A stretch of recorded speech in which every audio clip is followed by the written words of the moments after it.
I don't know that you're. No, Remember, I mean, it's a PDF, so it's going to be the size. Diana, there's of not house. new from the email, is there? Okay, you can make it bigger within this. If you drop this down. Like, no, but then you, so Okay, I need Doug. the full page. Yeah, you won't have that in order to get I'm here to talk about Good. Does this thing have full page? Okay. Oh, I think you told her. It's supposed to be more, but I'm not sure what that's going to do. Yeah. But then how do you, oh yeah, cool. How do I get out though? Push escape. Okay, so when I want to come back, I go view, window. No, you're right. So this, View. full screen, and then when I want to leave, I'm going to do escape. And then you can just close it if you. Cool. Perfect. The time is now 4:03. We have a quorum, so I'd like to call this meeting of the Grand County Council Tuesday, April 3rd, 2018. The time is 4:03. Present is Greg Halliday. Jalen Hawks will not be here this evening. Evan Clapper, Curtis Wells will not be here this evening. Mary McGann. I am hoping that Rory Paxman will show up shortly. Patrick Trim, Ruth Dillon, our county administrator, and Diana Carroll, the county clerk auditor. Thank you very much. Jana, would you lead us in the pledge?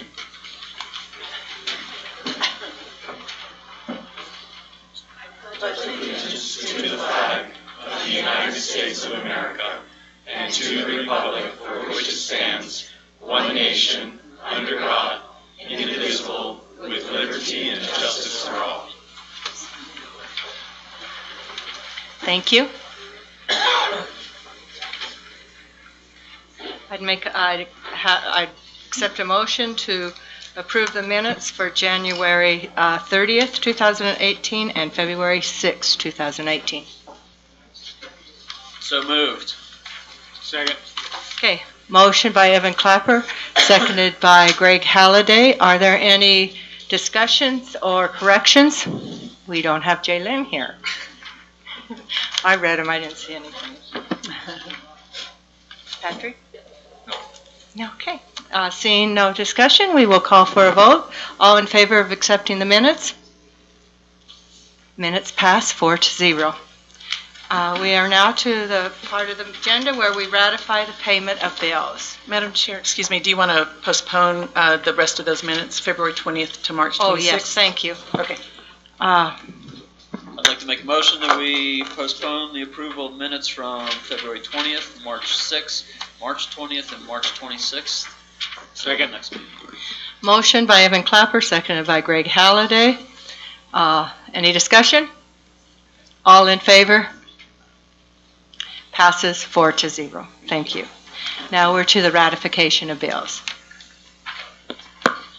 I'd like to make a motion to ratify the bills for Grand County dated 4/3/2018. Total bills $307,639.30.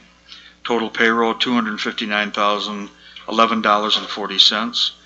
Making the total bills and payroll $566,650.70. I make a motion to ratify the bills as presented. Motion by Patrick Trim, seconded by Evan Clapper. Any discussion? We will take a roll call vote. Greg Halliday? Aye. Evan Clapper? Aye. Mary McGann? Yes. Aye. Patrick Trim? Aye. The motion to ratify the payment of bills passes 4-0.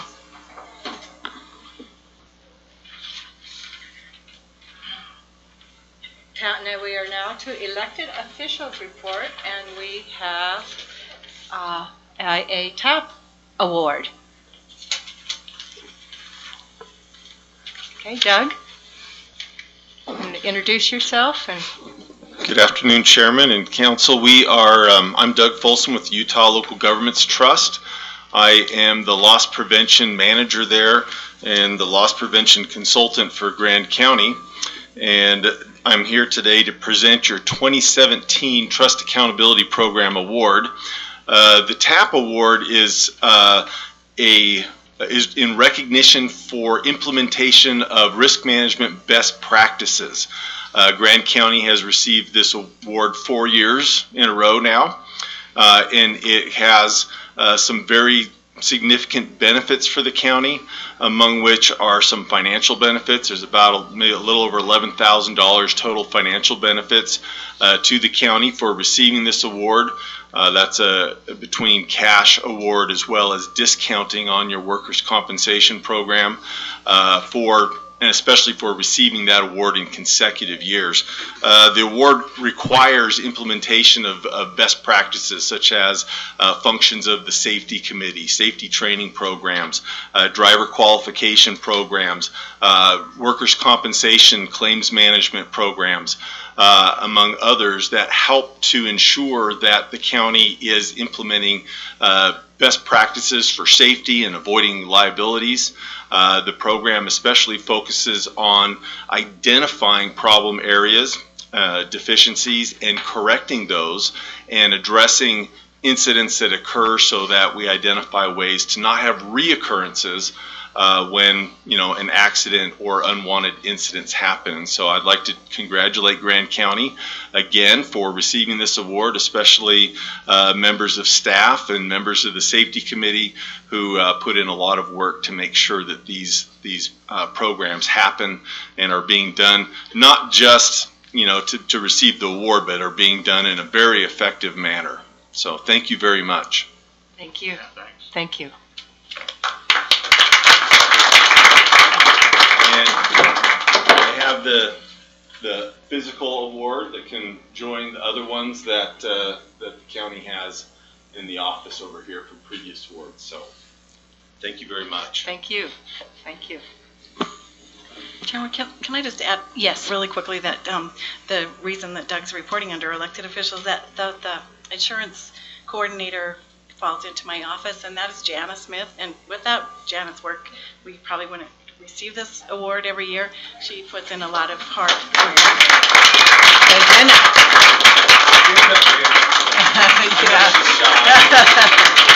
Thank you.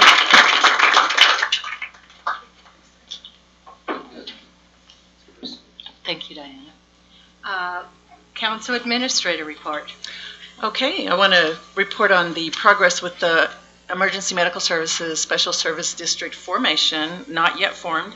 The next step is actually a resolution from Castle Valley. They are supportive of the idea of being included in Grand County's boundaries for the EMS Special Service District. The city, I believe, has already adopted their resolution to be included in the EMS Special Service District. So that is the next thing we're waiting for.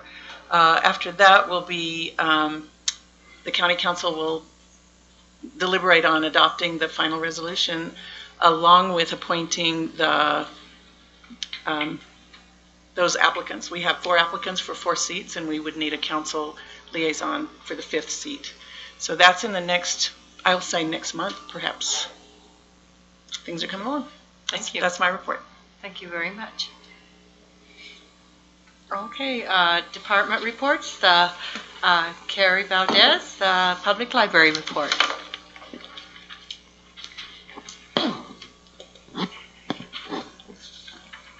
Good afternoon. Thank you for your time. I know you've got a busy, my name is Carrie Valdez. I'm the director of the library here. I know you've got a busy agenda, so I will keep it brief, but as you are aware, I absolutely love the library and can talk for hours, so if it gets urgent, just shut me down and I'll quit immediately. I just got a really quick PowerPoint here. Let me start by saying that this year, the library board, in 2017, the library board spent the great portion of that year reworking the library's strategic plan. We came up with a 3-year plan that I'm really excited about, and quite honestly, it's the first strategic plan in the last decade that I've been this excited about. So I'll talk about that just a little bit further. But one of the things that happened as part of that process is we did update the mission statement, and I know everybody here can read, but I'm really proud of this mission statement, so I'm going to read it out loud. The Grand County Public Library is a freely accessible resource that connects people, information, and ideas to inspire, empower, and enrich all members of the community. The Moab Library, historic little information here for you. The Moab Library opened February 17th, 1915 with 425 donated books and was open to the public 6 hours a week. We have improved upon that in the last century.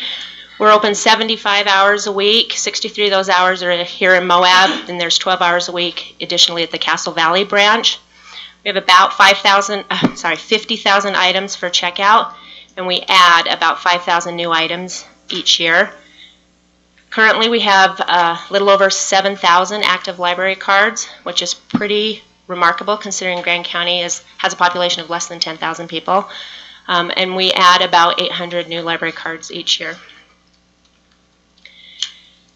In 2017, I believe it was May or June, the census does quick facts that they send out. This is information obviously not based on a census, but just their best estimates on a yearly basis. They had the population of Grand County at 9,674. As I mentioned, there's about 76% of the population that have active library cards. 25% of the county either do not have one or it's inactive. Active library card is defined as being used for either material checkouts or computer usage in the last 2 years. This chart's a little hard to see. I apologize for that. This is a decade worth of service where you can, the 4 main usage statistics at the library. We monitor the number of walk-ins, the number of items that are checked out, computer use, which is the computers that are there at the library, as well as wireless computer sessions, and then program attendance. Excuse me. In 2013 is when we were finally able to start counting wireless usage. So you see a huge jump between 2012 and 2013 on computer use. That's because we started counting that wireless sessions in with computer use. The per capita Grand County Library averages, it's 16 visits per capita in 2017. The state average is 5 visits per capita. And the checkouts per capita, 16 and a half. And the state average is 12. So we are the 3rd highest in the state of Utah on per capita for visits and checkouts. Those items that were checked out, of the 50,000, they circulate statistically about 3 times per year. So the 159,000 items, the breakdown on that, 35% of that's adult fiction and nonfiction books, 35% is the audiovisual material, and then the remaining 30% is the juvenile material. This 87,000 refers to only the computer usage that are the library computers, the hardwired computers, if you will, those things, the items that you sit down with and use, not when people bring their own laptops or PDAs, their personal devices. The 87,000, a little over half of that is with juvenile use. So that's anybody 18 and under 18. We have toddler computers, kids computers, and young adult computers. Whoops. This is a pretty remarkable statistic considering that we are open 6 days a week. In 2017, we offered over 400 programs. We had 9,500 attendees at those programs. That's over 7 programs a week. And I will remind you, we're open 6 days a week, so we're kept pretty busy. And the average attendance for those programs is 23. And some additional usage statistics. The meeting rooms are extremely popular at the library and were used over 1,300 times in 2017. We also do proctoring for distance education students. We proctored over 300 tests. We requested 364 items via interlibrary loan. So if we don't have an item at our library, we can get it from other libraries using that service. Reference questions, there were over 12,000 of those in 2017. A reference question, there's a very specific definition for it in the library world. It is not a directional question. So if we add in the number of times somebody asks us, where's the bathroom? That's at least tripled, quadrupled. So directional questions do not count in that. And then that pesky phone rang almost 4,500 times in 2017. The Castle Valley branch, or the Twig as I refer to it, is a very small library. It's in the Castle Valley Community Center. It's just one wall. Miss Jenny and Miss Faylene have done amazing things out there. In the last 6 years, you can see the upward trend that shows no sign of slowing down. I know the checkouts, she finally hit over 10,000 last year, which was a goal that Jenny had in mind. They're also very active with programs. They do a monthly film and a monthly lecture series out at Castle Valley that's well attended as well. We are very fortunate to have a great community and some group of volunteers that help us out. I believe there are about 51 volunteers in 2017 that contributed almost 1,500 hours to the library, primarily in shelving items for us. All of our shelving in the adult section and most of the shelving in the children's section is done by volunteers. There are also other programs that they help out with, but primarily it's shelving those items for us.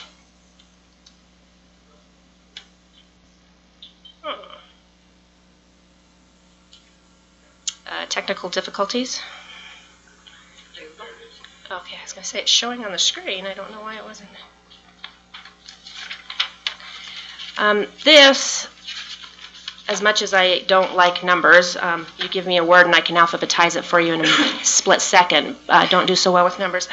I don't know why this is changing on me. I'm sorry. Apparently it's taking a second to catch up. Hopefully it'll get back to it in a second. Okay. All right, I won't touch it here. So the return on investment is something that I really enjoy looking at. The direct services offered by the library are broken down in this chart. For example, the very first one is adult books borrowed. So we take the usage, then these are direct services. So we take the number of checkouts of adult books over 2017, and there's a value assigned of $17. Now these values come from Utah State Library. They are different throughout the country. I, of course, use the Utah one. The idea behind this is that a direct service has a cost or a savings to it. So if Mary comes into the library and checks out an adult book, that's $17 that she didn't spend to purchase that book, thereby saving her $17 or her receiving direct service worth $17. So we've gone through and identified those direct services that the library provides and then given a value to them. This is somewhat debatable for sure. A lot of it comes from personal interviews, for example, where parents are asked, how much is this children's program worth to you? How much would you have paid to bring your child to this program? Those type of questions. Anyway, the state library comes up with a value for these direct services, and so we just take our annual statistics and we times that out. When that's all totaled, in 2017, the Grand County Library provided the community with over $5.5 million of direct service. When you take into consideration that we received just under $800,000 in property tax, and you do the math on that, the return on investment comes out for every $1 collected in property tax by the library, we provide the community with over $7 worth of direct service. So I would argue a pretty good return on investment for a public library.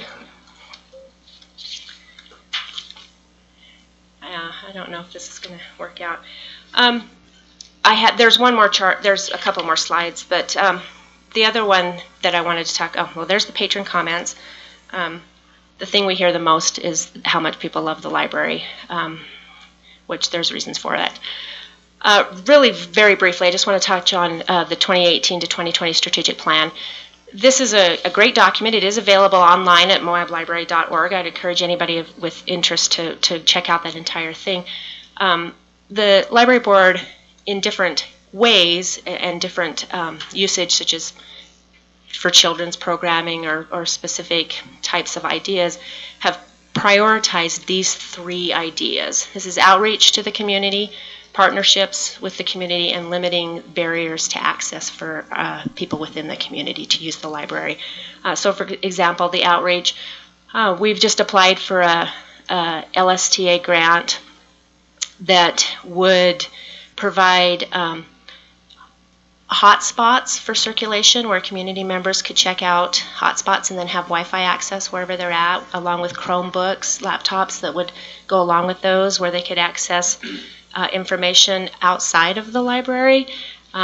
That grant also includes a bike-mobile, where we would be able to go out into the community and go to events such as the farmers market and give away free books and talk about library services in partnership with the Friends of the Library.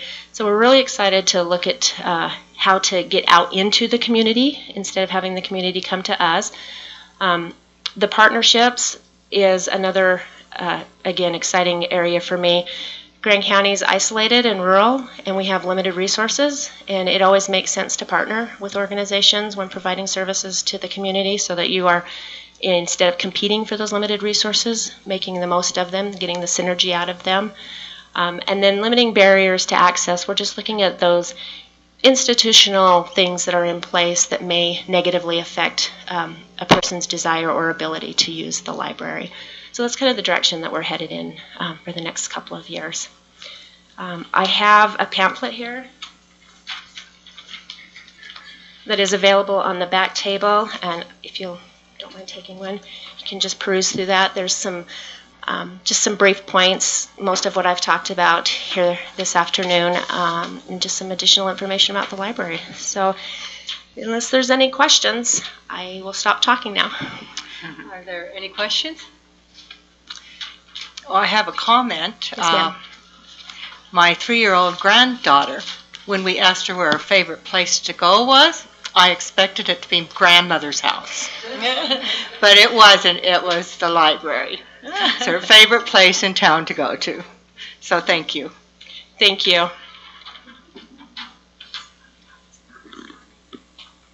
Okay, are any other questions or comments?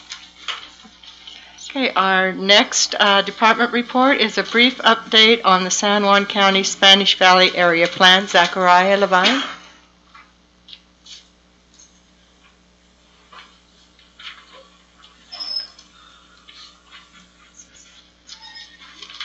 Hi there. So the council some time ago asked me to stay abreast of what was happening in the Spanish Valley Area Plan, as facilitated by San Juan County in partnership with SITLA. And tonight I just want to let you know that the latest update is that the San Juan County Planning Commission did vote to forward a favorable recommendation to the San Juan County Commission for the Spanish Valley Area Plan as it was presented to them. So this is the draft version that you can see on Landmark Design's website, and the San Juan County Commission will hear testimony associated with that area plan on April 17th in a public hearing, and presumably will take action that night. So if you are so inclined to go or provide comments, that's the night. What was that date again? April 17th. At what time? I don't know. During their regularly scheduled commission meetings. Do you know when that is? I think it's in the 9 in the morning. That's the same time as No, I think it's in the morning, 9. We think. So April 17th.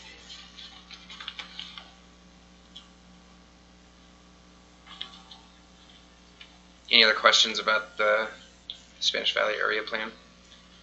I know that many Grand County residents have been keeping an eye on it and are closely watching what happens there, and so There wasn't any big edits for what they forwarded. nope. Speak up, please. There wasn't any big edits for what they forwarded. No.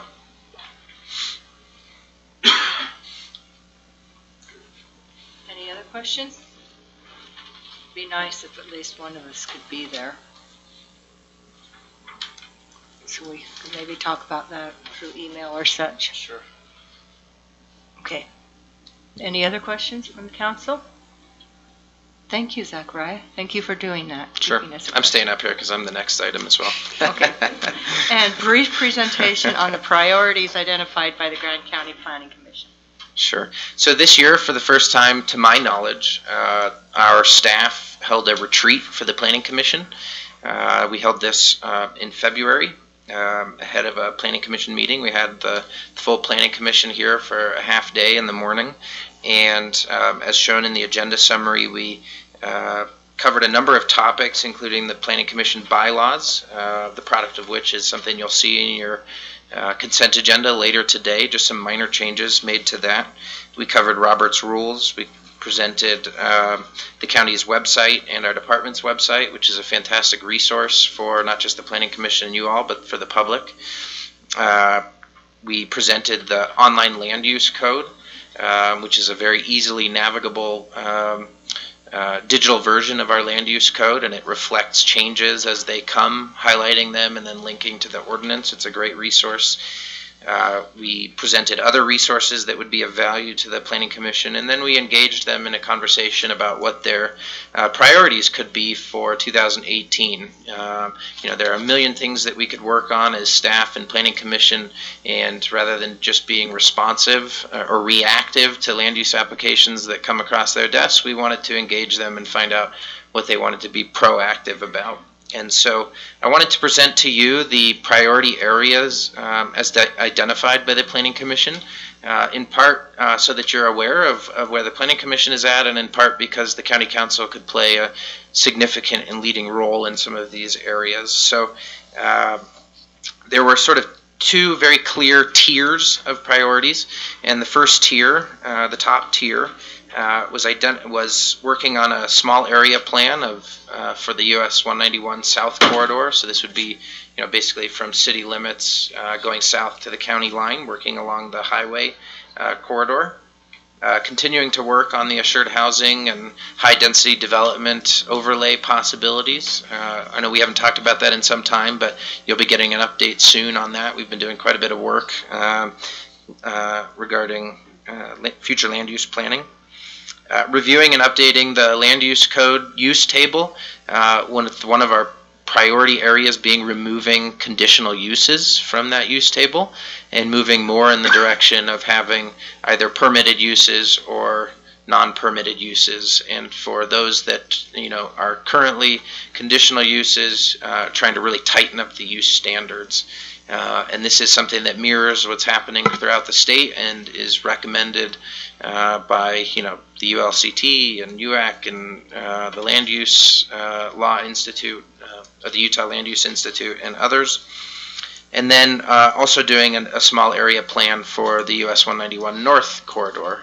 So this would be from basically the bridge out to the highway. So, it's not exactly a small area, but, a lot of that land is kind of similar in its character. And so the Planning Commission wanted to take a look at that, especially given that we've received so many, rezone requests in that area. The second tier priorities include conducting a USU Moab impact study. So this would just be, preparing the community for some of the impacts of a four-year university coming online. This isn't out of fear. It's not out of, opposition to USU. It's just to be prepared for the changes that are going to come as a result of that university.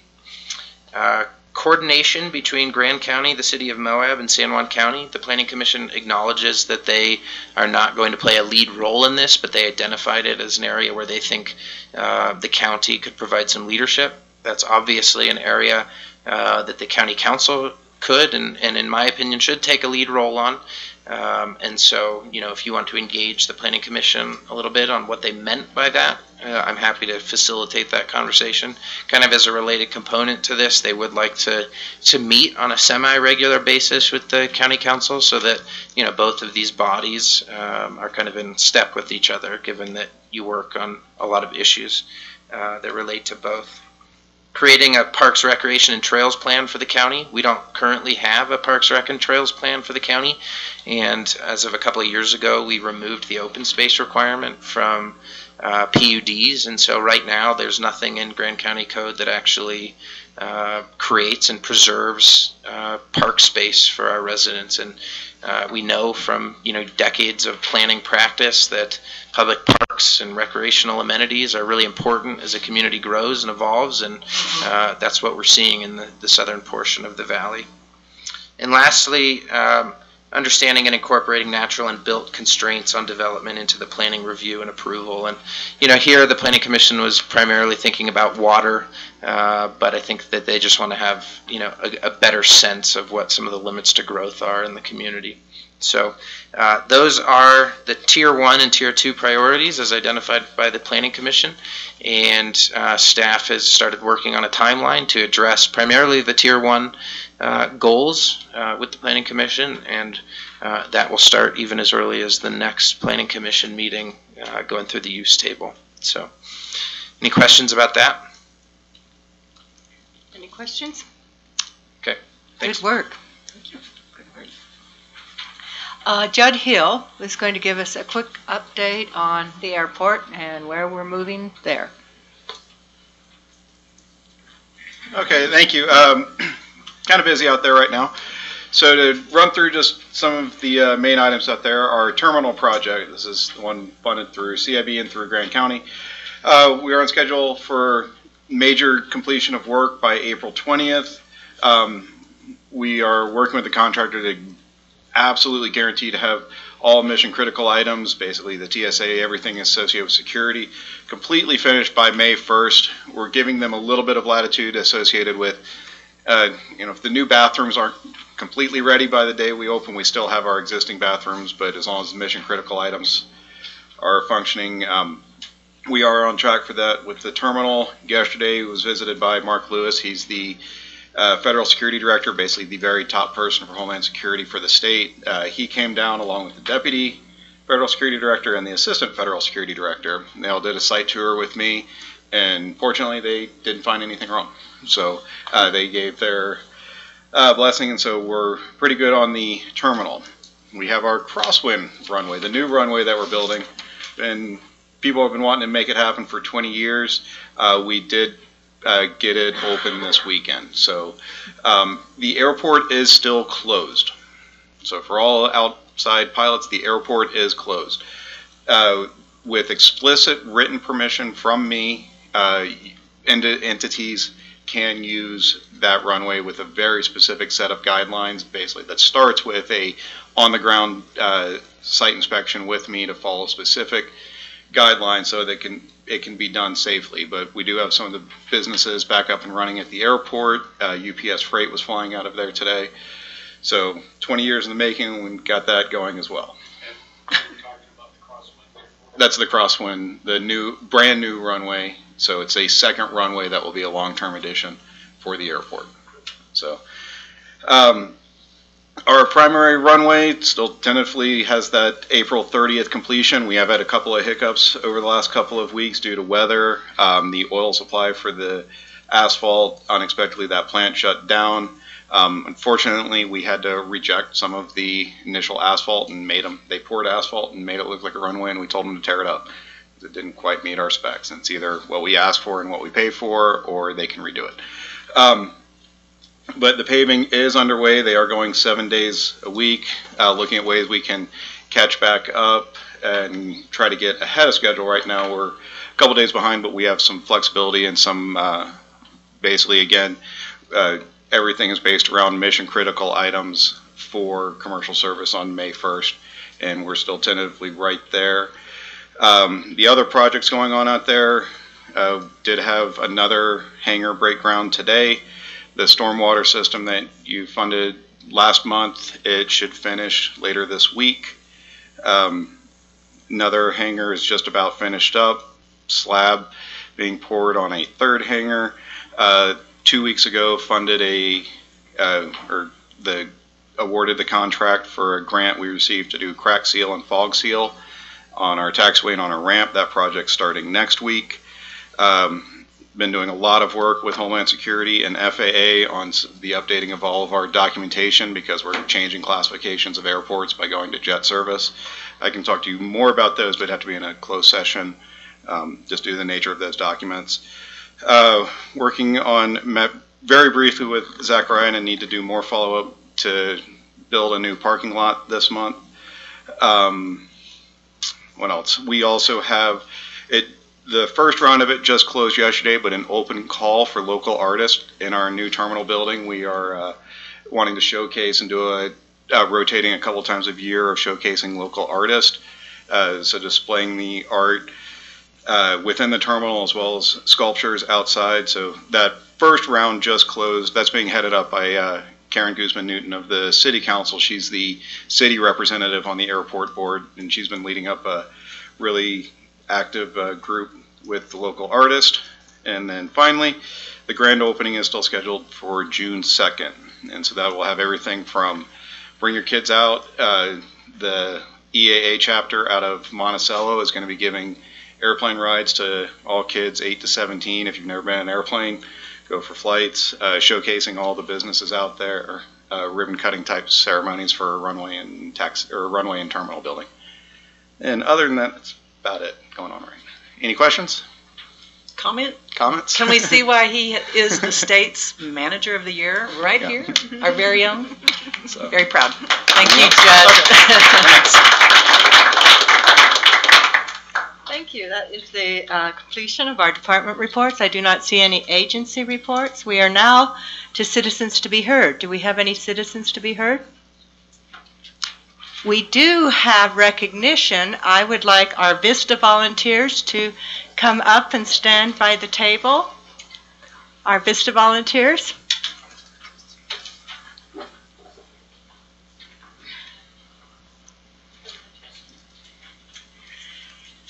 Thank you. I would like you to introduce yourself and tell us where you're from and who you're assisting as a VISTA volunteer.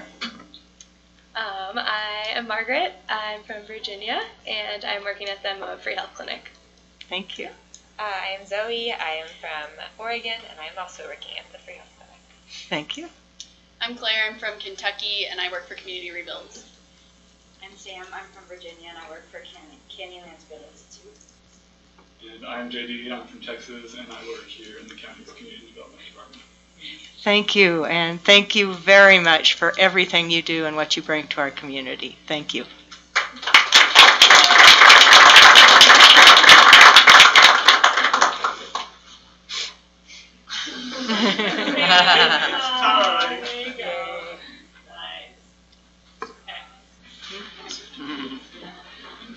We appreciate you. No, it's just it's National VISTA Volunteer. And We also have the NCCC team here. Yes. Yeah. I would like the National Conservation Crew to come forward and introduce themselves and tell us where they're from.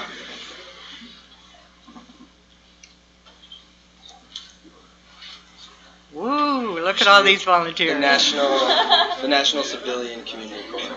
Excuse me? It's the National Civilian Community Corps. Oh, the National Civilian Community Corps. Excuse me. Thank you. Would you introduce yourself? Yeah, absolutely.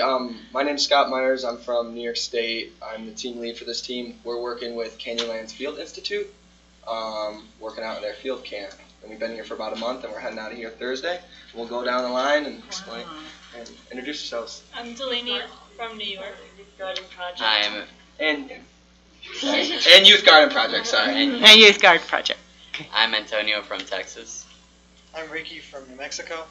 I'm Megan from Kentucky. I'm Sydney from New Jersey. My name is Parker. I'm from Georgia. I'm John from New Hampshire. And Carly from Connecticut. I'm Jules from Pennsylvania. I'm Linda from Illinois. And I'm Hannah from Texas. Yes.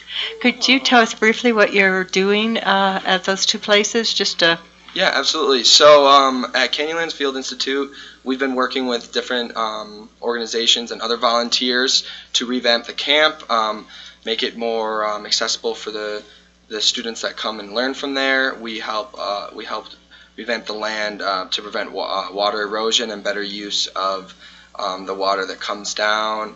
And we've also done a revegetation project there, and to make it more lively and pretty for the campers that come and learn. And at the Youth Garden Project, we helped with tending to a lot of the plants. They only spent 2 days there, but it's a great partnership with CFI, and we help lay a lot of mulch and prepare them for the spring and summer season.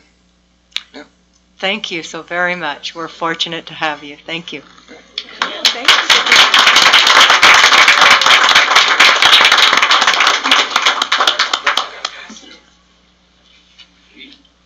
Any other citizens to be heard? Okay, we will move to our presentation on solutions for Arches National Park. Michael List, and 10 minutes. Okay.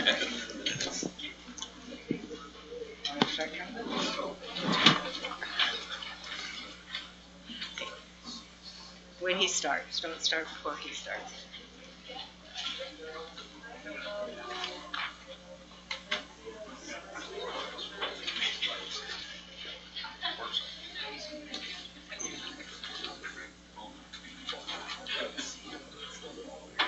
Okay. Well, thank you for having me. I think I've been working on this topic for like 5 months now. It's like a full-time job. And it may take a little more than 10 minutes, so bear with me, but I got a lot that I want to talk about because I just need your help at this point. I mean, it's almost like I've gone out and tried to figure out what are the issues and what solutions could be. And when it's spoofed by the April Fool's issue of the paper, you know it's important. And I'm actually in favor of the humans, not the aliens, and we'll get to that. And it's a really important issue. I mean, it's like the lifeblood of our town. And what I wrote here is that it's almost like trail mix. I think what I'm doing is akin to what happened with trail mix. We were the mountain biking capital of the world. And then people stopped coming because there were better single track in other places. They went to Fruta, they went other places, and then the community like mobilized around it and said, let's do something about it. And we formed Trail Mix, we formed the Moab Trails Alliance, and it's actually amazing what happened. I mean, if the citizens and all the different entities didn't come together, this wouldn't have happened. I mean, look at that bridge over the Colorado River. That's incredible. Look at the route along the Colorado River. Like all the bike trails. So I think we're at that turning point again. I mean, Arches National Park is one of our most important resources, and we need to find solutions for it. And so I've been working on that, and I'd like to talk about it today. I'm a Mac person there. So I thought I'd start with this because the question I keep getting asked by my friends is, what is up with you and Arches, Michael? It's like a dog with a bone. So I just wanted to tell you why I'm doing this, because I think it's really important, and it gets to the heart of it. This is me at 23 years old. And I had a corporate job. I went to Wharton. I was like little business leader of the world. I met Jimmy Carter in the White House. I mean, the whole bit. And I'm 23, and I decide that that's not what I want my life to be, okay? So I quit my job. I buy that car. That's an Alfa Romeo Spider Veloce gold one, convertible. And all I want to do is go to the American Southwest. So that's what I did. I jumped in my car. I went to the Southwest, and it changed my life. And I'm here today because of that. I'm still on that journey. And I think that's really important because why do people like in Dusseldorf or Lyon or Shanghai, why do they spend all this money and give us our precious, get vacation time, and they fly here to see Arches, right? It's on the license plate. There's something about nature, about these incredible places in nature that, I mean, it uplifts the human spirit. That's why people come here, and that's really important. And we have to keep that available to people, for 23-year-olds, for adults, for everybody. And I really feel strongly about that.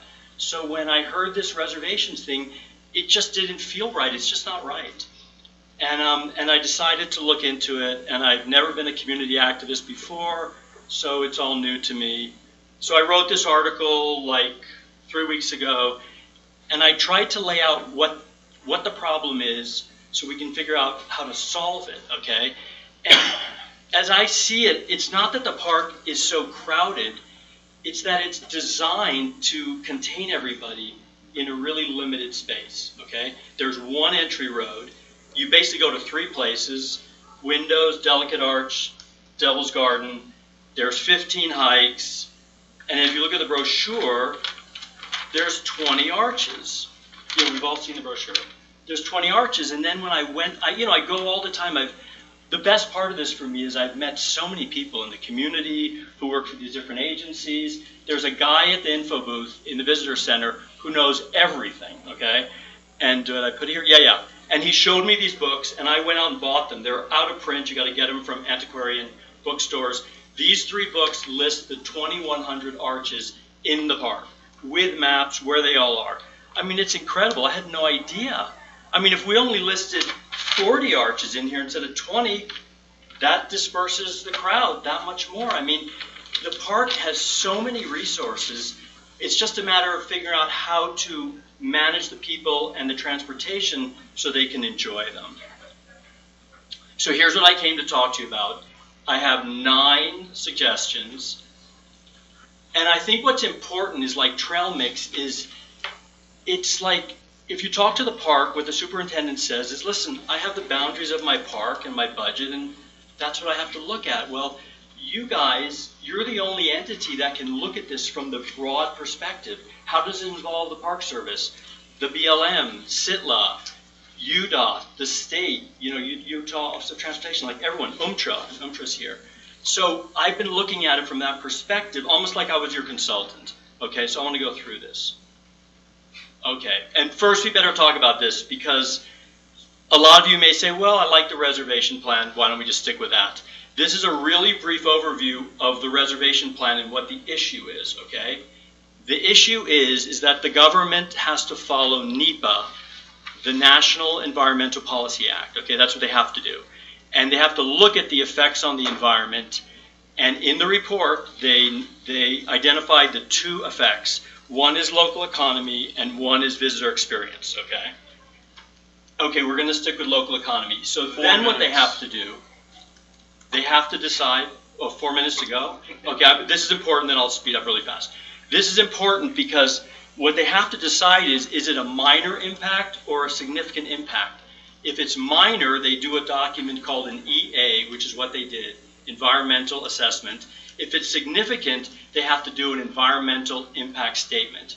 So the reason why they hired this economist, who was here last week, was because they didn't really do their homework, and they don't even know if it's minor or significant, so they have to hire the consultant, okay? What I'm saying is it's significant, and all the people who I've been working with and joined with and spoke here, well, mainly at the city council, we're saying it's significant.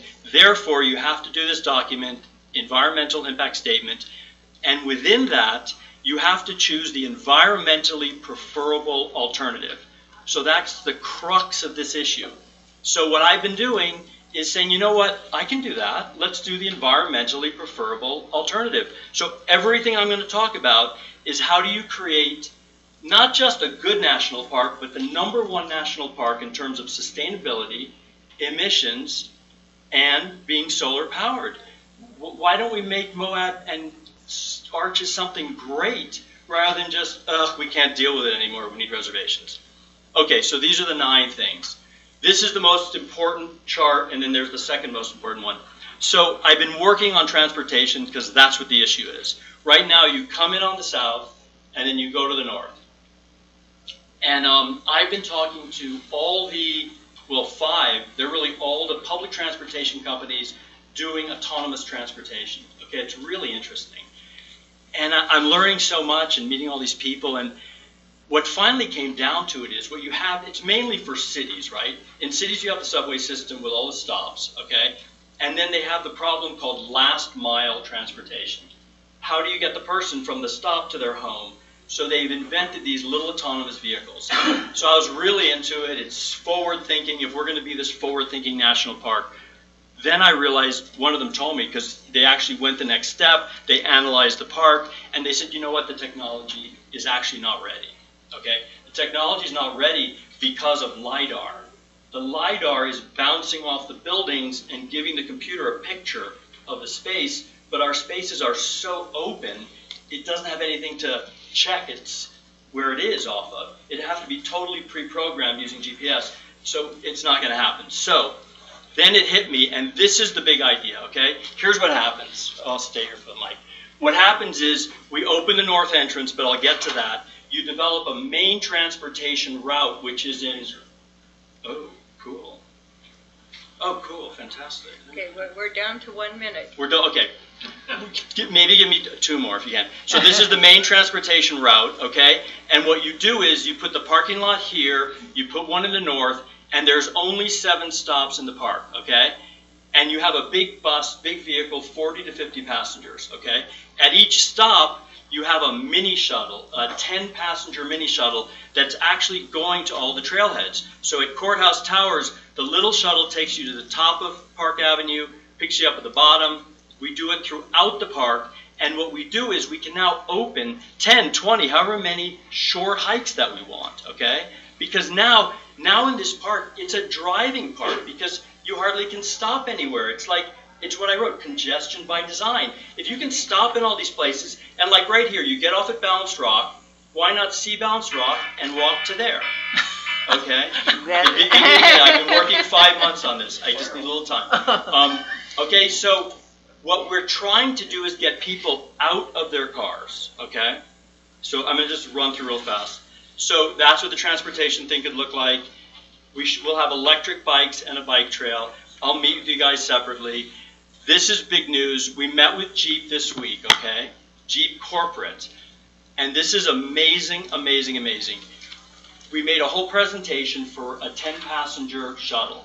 Jeep Corporate is going to design for Arches National Park a 10-passenger Jeep, okay? This is like amazing. I'm so happy with this. Okay, then I'll go real fast. So here, purple is in the park. There's also another shuttle that takes you from the south to the north. If you parked here, we take you back. It takes you to the bike trails. It takes you to the airport. And then this is the second most important chart, which is now that we have this Moab Transit Authority, which I'm asking us to create, you guys, we can now create another bus system going to the south. At every stop, you actually have a circle, which is a 5-minute walk, and now planning and zoning says this is where affordable housing can go, okay? Because, like, I've thought about doing affordable on my property, and it's like you build a little house, they don't have a car, how are they going to get to town to work? Now you can have all these hubs of affordable housing, so by us forming a Moab Transit Authority, which I'm asking for, we actually are helping with the affordable housing issue. Okay, this is the UMTRA site, and Russell is here. I met with Russell, and I'm still totally into this. What Russell said to me, and he's here and he can correct me, is we can do this, except his job, as defined by the government and everyone, is give me X number of dollars, I move X number of dirt. Okay? That's his job. Period. If we want him to dedicate some resources to helping us certify this property, what we need is a county resolution to say we support the idea of, before the whole thing is done, taking 50 acres and trying to get it transferred early to do all this stuff. Okay, it's not a new idea. This is the 2012 Arches National Park study. They actually put a park and ride right there on the UMTRA site. So when I'm telling you all this stuff, it's not like I'm sitting at home inventing anything. I'm talking to people and studying and seeing what did we do in the past. The park already proposed this. This was their shuttle system. They said it was too expensive. So originally I went for a public-private partnership, like having a company do it. Okay? But then I realized, talking to all these companies, there's a lot of federal grants and state grants for transportation. That's why we need a Moab Transit Authority. Are we done? Okay, I'm just going to see if there's anything else. Blah, blah, blah. I'll come back and do the rest. Okay. Thank you. Let me just go to the end so you can see the end. Boom, boom, boom, boom, boom, boom, boom. The end is, there's 4 things I wanted to work with you guys on. Form the Moab Transit Authority, get the county to say, yes, we'd like to try and transfer the site early, open the north entrance, but I'll explain it next time, and 2018 things we can do for the park. So it's really long-winded, but it's a big topic. Do you have any questions? Questions or I like comments? that you've refined it to 4. Okay, good. Let's stick with those 4. Okay, good, good. Okay. Well, see, there was 9, and I really like the convertible picture. So let's stick with these 4. Okay, cool. Cool. Cool. Any I other love your comments? enthusiasm. Thank you. Keep it up. Okay, thank I don't want to squash your Okay. vision. Okay. Okay. I appreciate it. I Okay, do. thank you, I appreciate it. Yeah. Okay, so Any sorry I went late. I really need your help, and I'll be back next week for part 2. Thank you. Okay. Next week. Not next week. 2 weeks. No, okay. come next week. You can come next The week. planning if you commission want. would love to hear your presentation. I won't be here. Okay. Okay, thank you. We are now to the action items. We are adopting a proposed resolution approving support for the Arches area hotspot funding priorities, such as potential funding being made available by the State Transportation Commission. Yes, I'll let you take over, Zachariah. Sure. I'll stand there. Okay, so, I didn't write this resolution, but I was asked to help present it because I, as a staff member in the county organization, have participated in the steering committee meetings that have given way to this resolution. And so, I'll just give you a little background on how we got here, and we'll take it from there. So, in the 2017 legislative session, Senate Bill 277 authorized the state to bond for up to $1 billion in transportation project funding. This is quite meaningful for the state of Utah, which doesn't typically allow for bonding. Of that $1 billion that could be bonded, $100 million was allocated to recreation hotspot areas. So these are areas that are dealing with increases in tourism and congestion, places like Moab. And so within the bill, Moab was, or the process kind of set forth by the bill, Moab was identified as being part of the Arches hotspot area. And so a small group of stakeholders from the city and the county and local businesses and interested citizens have been working with UDOT to identify project concepts and project priority areas that could be eligible for some of that $100 million in funding. This process was the precursor to actual funding requests for projects. And so UDOT said, well, we've got this $100 million. We need to spend $1 million actually to do some initial phase project planning. Of that $1 million, the Arches hotspot area was given about $300,000 to do early phase project planning. Of that $300,000, okay, so we're working from $1 billion to in the total bonding amount down to $100 million for recreation hotspot areas, down to $1 million for the planning phase, down to $300,000 for the Arches hotspot area. Of that $300,000, $150,000 was set aside to study possible alternatives for a bypass, for a freight trucking and auto bypass, and $150,000 was set aside for these projects that could be funded in the near term. The idea here is that if a bypass is going to come to fruition, and we're not nearly at the phase of having design or even a preferred route, the $100 million is not going to be sufficient. And so in the near term, are there projects that could be funded with a smaller pot of money that would have an immediate and meaningful impact on traffic and congestion in Moab and to support ongoing economic development here and recreation? So with the $150,000, we've done some planning. The small steering committee has evaluated project concepts, project priority areas, and pretty soon UDOT will present to the Utah Transportation Commission on the status of the Arches hotspot area planning. So what you have in front of you is basically just a resolution communicating the county's support for UDOT presenting to the Transportation Commission so that we are in the mix for project funding. And the point here is that we need to be in the mix. So while there are projects that are identified in your packet, anything going forward that does receive funding is going to have to be further vetted and run through, your standard, kind of planning and community engagement process. But we need to be in the mix. We need to be in the conversation before anything can happen. And this resolution makes clear to UDOT that we want to be in the mix. I would entertain a motion to, yes, Evan? I'd move to adopt a proposed resolution approving support for the Arches Area Hotspot funding priorities, such as potential funding being made available by the State Transportation Commission, and authorize the chair to sign all associated documents. Motion by Evan Clapper, seconded by Patrick Trim. Is there any further discussion? I'd like the council to know that the city of Moab has also adopted this resolution. Okay. Something similar to it anyway. Any further discussion? All in favor?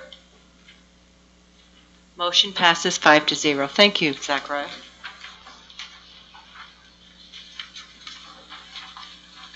Adopting proposed resolution approving additional revisions to the rewritten bylaws of the Grand County Airport post-legal review. Judd Hill. Somewhat. Zachariah. Yep. Okay. Thank you. Also joined by Bill Groff, the airport board chair. Okay. Started work on this last year.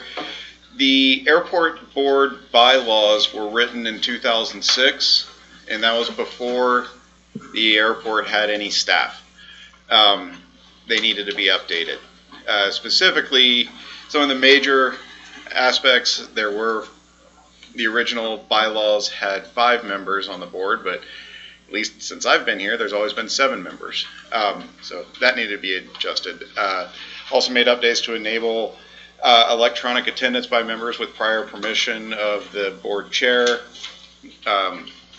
Several changes reflecting the presence of full-time county staff, such as no longer needing a secretary or treasurer since that's done through a county department. Funding for the airport, and just overall general formatting and cleanup. This did go through legal review last year. It came back with several aspects that needed more attention, and so that attention had been given to kind of clean it up a little bit more. So it had gone through legal review, and then now it's finally getting to you. Questions? The version that we have here, the red folder, that was pre-edits? Is that what was going on? I don't have the red folder, so Trying And to then remember. the edited version is what was in the packet? This is direct. the version in the packet is the edited version, correct? Okay. The version in the red folder is legal review. That's our standard place for legal review. Yeah. Red folders. Okay. So does that answer your question? So the legal review notes are made on the draft that's in the packet, or the packet came after the legal review? Packet came after because of legal review. Right, We because had to of make legal more review. changes. Okay, so these are the corrected version after the legal review. Yeah. Okay. Yeah. That's perfect. So this is one of those instances, and really the only one I can think of offhand, where the council adopted the bylaws last fall, pending legal review. Well, legal review came back with changes we needed to make. So it doesn't usually happen that way. Usually legal review is good, but, you know, good with what we had presented. But this time, there were questions raised and things to consider. So what's before you does incorporate legal review ideas. Or there are some ideas that are not incorporated that were negotiated between myself and paralegal, such as not requiring or even Allowing suggesting proxy. having certified mail as a notice, or requiring proxy votes. One of the aspects, for example, was every meeting I would have to give 10 days notice through certified mail to each board member prior to a normally scheduled meeting. Well, not have to, but Well, yes. but even the idea of it, no, we're not going to do that. Well, and last night we also had a problem where we couldn't have anybody on the citizens to be heard on our agenda. So, Right, and that's in there So now. that's incorporated. So now So it's that's in there. in there. So you're real comfortable with what's in here now? Yeah. Yes. I'm going to make a motion, You. but I'm going to change one thing in here. Okay. I move to adopt the, not he, proposed resolution adopting additional revised to the rewritten bylaws of the Grand County Airport Board and authorize the chair to sign all associated documents. Motion by Paxman, seconded by Trim. Any further questions? Seeing none, I'll call for a vote. All in favor? Passes 5-0. Thank you. You're still up here. Still up here. Approving proposed resolution to name the terminal at Canyonlands Field Airport after Bob Dalla per current and past Airport Board recommendation. And Madam Chair, I do believe you have a card on that one from a citizen. Oh, I do. Russ? I'd just like to take a moment to introduce Bob Dalla. Bob died in 2007, but he's well remembered, I think, in the community by people who knew him. Bob was always very public-spirited, community-oriented. I had the pleasure of working with him for 20 years at the BLM. I'd come up with crazy ideas like, let's build a campground at Goose Island and another one at Big Bend. And Bob was the one as the office engineer who would get these things done on the ground. So, could you get closer to the mic, yes, please? Yes, okay. So Bob was an Air Force veteran. He served during the Korean War. And part of his public service work here in Moab, he had two great loves.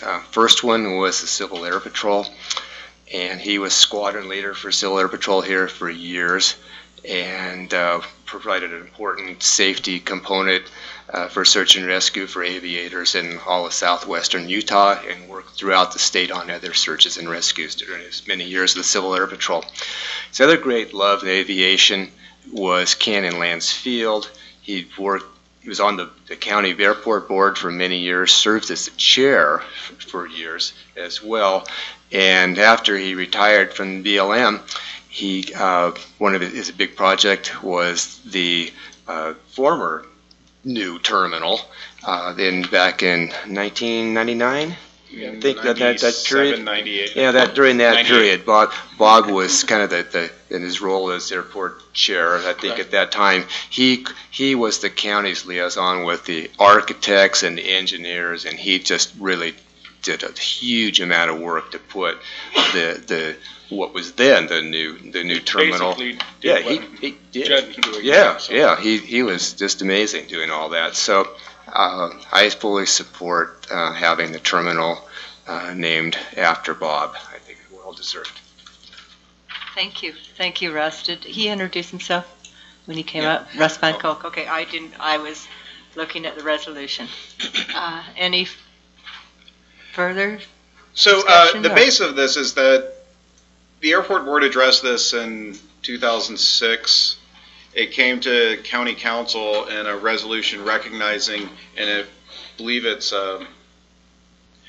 was a resolution, it actually is in your packet, number 2781, recognizing him for his service back in 2007. And unfortunately, we did not have county staff at the airport. There was a significant turnover and staff through the council administrative office, 3 people over the course of a couple of years, and it fell through the cracks. And so there never was any action taken 12 years ago when this was first brought up. So now that we are more than doubling the terminal, the airport board has brought it up several times over the last year since this project started, and has recommended a dedication of the terminal to Bob Dalla. So a very nice, in the new grand entrance of a nice dedication plaque recognizing Bob Dalla for his service in the past for the overall growth of the airport in decades past. Thank you. The airport board did address it last night, and I don't know, Bill, if you want to.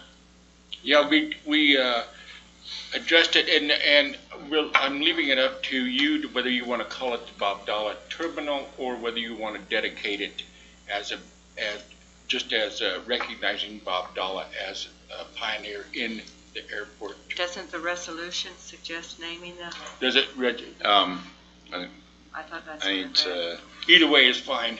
So Madam Chair, may I ask a question? Yes. I'm wondering, what was the airport board's motion on this? The board was in favor of a dedication plaque in the main entrance of the terminal, so a nice bronze. The way the new terminal entrance works is it's actually the exterior of the old building, so it's the stone wall of the building that he oversaw. Is the left side, when you walk in, it's actually the exterior. We're redoing all the stonework, but in essence, it's that building. The expansion on the right, main windows at the front. So a dedication plaque at that location of a nice bronze dedication plaque. Yeah. But the resolution says on... It doesn't match the resolution. Yeah, that resolution says the county council to name the terminal at Canyonlands Field Airport after Bob Dalla. Or do we want to do that? That's what you're saying. We could name the terminal Bob Dalla. Yes. Okay. That's what I would like. Rather than just a plaque. Right. Yeah. So we'll put it on the plaque. So if we adopt this resolution, we're adopting it to say that the terminal will be named Bob Dalla. Right, and instead of saying Canyonlands Field Terminal, it'll say Canyonlands Field. Yeah. On the outside of the terminal, it would say Canyonlands Field.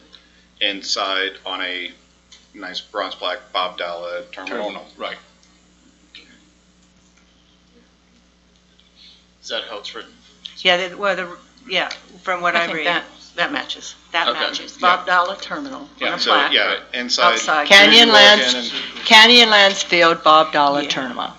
Well, the exterior of the building would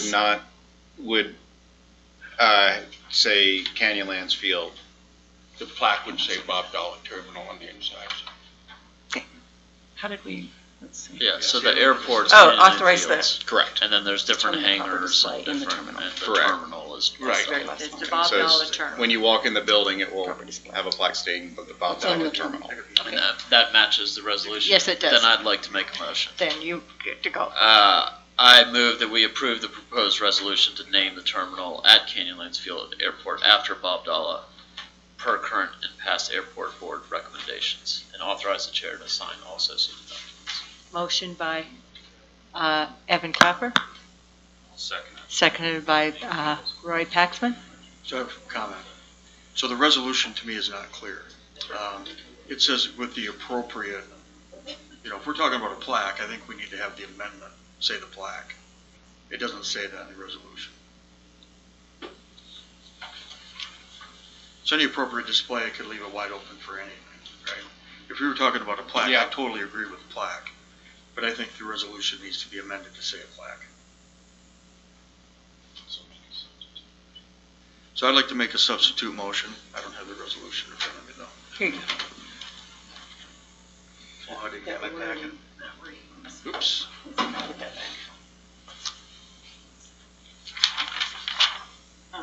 That's even better. The old-fashioned way.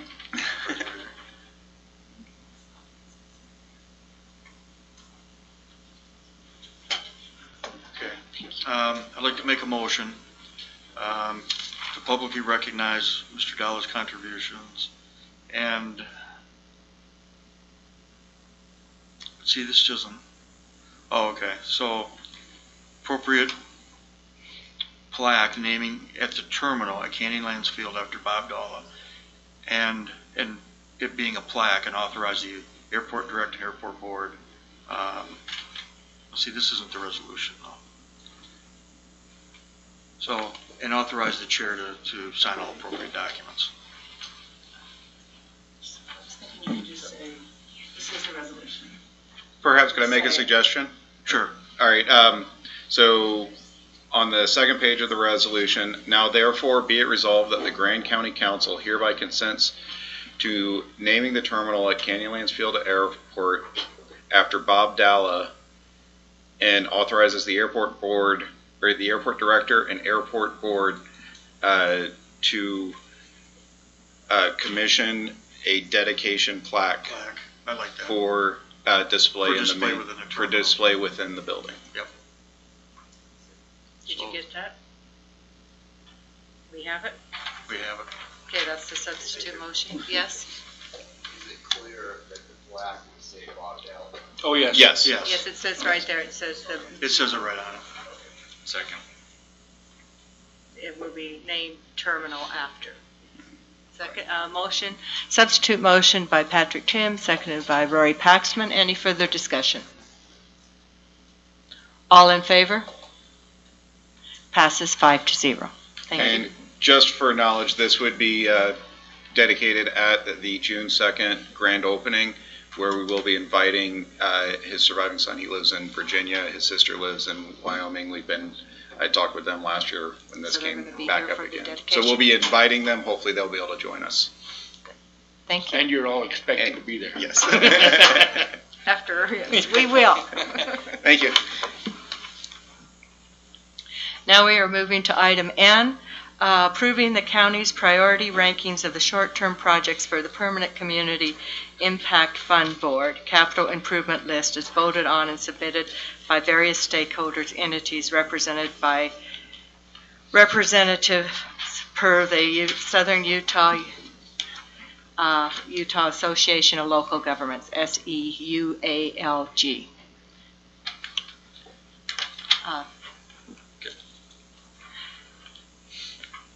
That would be it. Did you have something to say, Ruth? That would be, I think I'm presenting this Okay. along with Bryony, right? Sure. Were you at the CIB meeting? I was not. Okay, so council members Wells and Hawks attended, but they're not here today. And Bryony did attend, and so she's going to help me present this. I think the main thing to consider is that what you all had ranked in February Does not match is this. different than what the entities ranked, even though your rankings were considered by ALG staff. These were silent votes, silent rankings, all this, and the ALG staff is who came up with these rankings. What I think the ones that really stand out that are pretty different are the obtaining the D road easements on Sitla lands. That is now number 9. It was number 4. So if you look down to number 11, that was your number 8, the half-mile Colorado River Pathway, Phase A. And number 15 now was your number 7, which is the ball field irrigation well replacement. So what will happen next, if you all want, you have the option in your motion to either adopt it as is and just let it be, or you can modify it. Again, we're not sure how this is used by the CIB or the CIB staff, by the CIB board. But we were told at the ALG workshop that the CIB staff want this because the pot of money, mineral lease money, is shrinking. And so I think it's more just for planning because they have to plan for multi-counties. So I think that's what I can say about it. Bryony, do you want to add to that? I think you pretty much covered it. At the meeting, they did tell me that just the rankings that we did that day, that it was just for staff, that it wasn't necessarily going to the board. That's what he told me. So. They said what? Say that. That the rankings that were done That we did? like a week ago. The typewritten ones.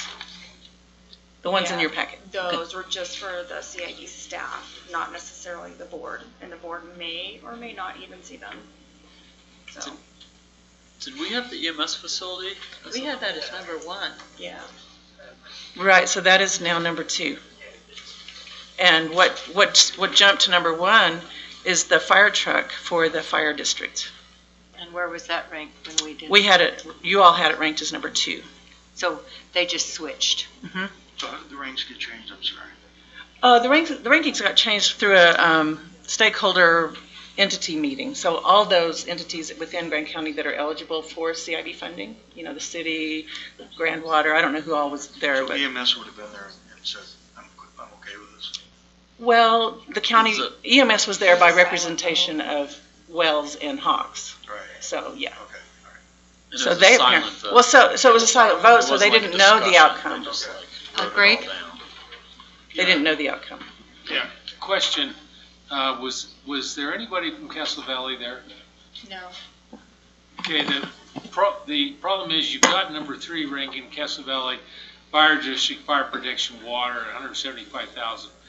That was, my understanding was to purchase approximately 5 acres of land with a large capacity well on it. They decided not to purchase that now, and they're going to develop the cemetery lot instead. So that may be, need to be dropped. So. That is interesting that is number 3, and Castle Valley wasn't even there. Yeah, that's why I was concerned about that, because secret votes. because if they're not interested in purchasing that lot anymore, rather now that they're looking at developing the water potential on the cemetery lot, then this needs to be dropped. That's not for the cost of building the well? That No, was that's- the cost of buying Yeah, the property. the well's already on that lot. So this was to buy the lot itself with the well. So it's not, there's other monies for the well itself. Yeah, that was to develop a different well, a new well on the cemetery lot.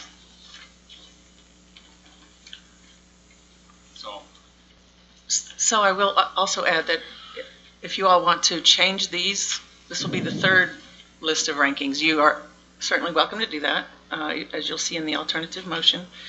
And ALG staff will then average whatever you come up with for a given project with what is on the packet item. So for example, they would average together, if you were to change, I don't know, I'll just pick one, number 9. If you were to change that to some other number, number 8, they're going to average, I don't know, they're going to average together your number and their number. I don't know, it's a very confusing process. So I guess what you could do, maybe in a motion, what we would need is to know what you are, now we have 18 where you all had only prioritized 8. If you all want to, someone wants to present what your priorities, what you want your priority order to be. Well, I hate to prioritize anything that's not us, but I still, I liked having the EMS as the number 1 thing. Me too. That was the one I that was jumping out at me. I'd like to move 1 and 2, just switch them around. So that would be EMS first and the fire truck second. That would be mine. And I think we go ahead and drop number 3. We get rid of number 3. Okay. So that would make. How does Moab City do with this? I mean, don't they get to go for their own CIB grants? No. Yeah, they do. Yeah, they do. All of these entities do make their own submissions, Oh, but okay. ALG is asking us to think community-wide because these are all capital projects. And they do this with each county, so they see you as kind of the mothership over all the other entities. I would like to move 12 up just a little bit, which is the expansion of a paved parking lot. Yeah, I would agree with that. And these are all just 2018 And it doesn't have to be all the way to the 2019. top, but it'd be nice if it was up a little higher. It'd go up a little bit by just dropping number Yeah. 3 will bring it up, but. It'll bring I it would up to propose number moving that up to about 6 or 7.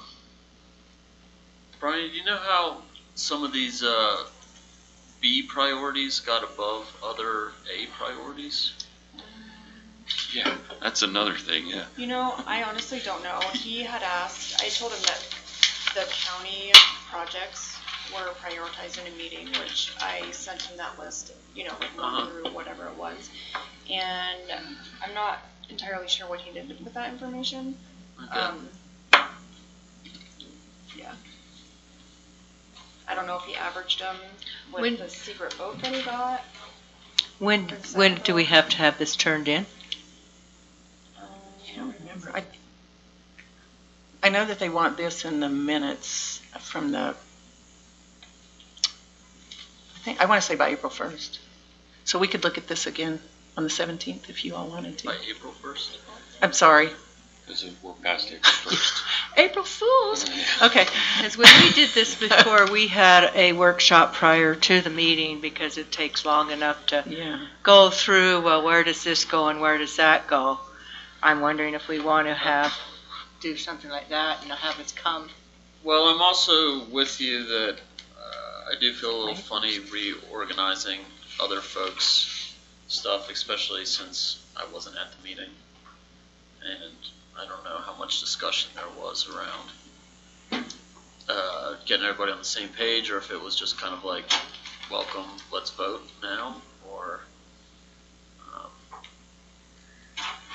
so switching the number 1 and number 2 is I could do that tonight, but we're going to start shuffling everything around. Are they even going to listen to us? Would it be a worthwhile venture to spend the time? It sounds like they're not going to go off what we say anyway. They're just going to average. How do they average? Yeah, I don't when know it's only 1 point different. I don't know. Maybe we should just change 2 to 1 and call it good, because they're not going to, it might be just a waste of our energy to spend time on it. And everybody's. If this is just going to be used for the CIP staff and not for the actual CIP, then what do we do with it? Everybody's still going to need to apply individually. Right. So it's just. So one thing to consider is that if we don't have match money for a given, we have to have the projects on the list to even get any CIB money. Yeah. But if we don't have any match money, if it wasn't in the budget for match money, then we can't apply even though it's on the list. So we do know that EMS is planning to apply, and I do believe the fire district is planning to apply. Is the fire district planning to apply, Philip? Is fire district planning to apply for 2018? So both the EMS and fire department. Maybe it doesn't make that much difference. We just leave it Yeah. then. Maybe drop number 3 if it's not. Yeah. So what I'm hearing is, Parking lot a little bit though, or no? why don't you make that number 3? Parking lot? So as much Airport as I parking would love a paved parking lot, I'll settle for a gravel parking lot every month. Because that's what we have out there now. But one thing we don't have is pre-budgeted money for any kind of match. And as it's stated here, we don't have it listed as grant or loan or matching funds. I say we just leave it. So leaving it as is, we can address that, but that's going to be, I think, what you'll find in each individual occasion. I mean, fire district, they have their money ready to get a truck, so their EMS has their money allocated, ready for a building. Some of it. Or some of it, but it's one where. Maybe make a motion that we keep it as is, dropping 3 and moving everything up 1 step. Well, I mean, if they're not gonna, if they're just not gonna apply, then doesn't matter. It's kind of you could just move them down to 18 and move them 18 to the top. Well, I mean, that's kind of their decision to make. Like, I get that, like, maybe it's a different project than what was originally envisioned, but I don't know if the fire protection water, if that's something else besides the land purchase. You know, maybe there's some other. Maybe it's building the well. I don't know. Because they're paying for the well. I don't necessarily want to, like, veto someone else. We're giving. This particular item, number 3, okay, that plot of land has that large capacity irrigation well already on it. That you've been using, correct? Yeah, and that was the price of the 5 acres with the well was $175,000. Okay. They weren't even there, so they didn't care. So they decided not to go that way and to put a well on the cemetery lot instead. Because I was up there and we cleared off the area. Yeah, but I mean, this could be for the cemetery project then? No. Like, we don't know? It's not. Okay. So let's drop it. Way beyond the cost of that, putting the well in. So let's make a motion to drop number 3 and move everything up 1. What about 1 and 2? Yeah, I guess if we're going to start switching things, I would like to switch 1 and 2. Okay. But, Make a motion. oh jeez, where's the cheat sheet?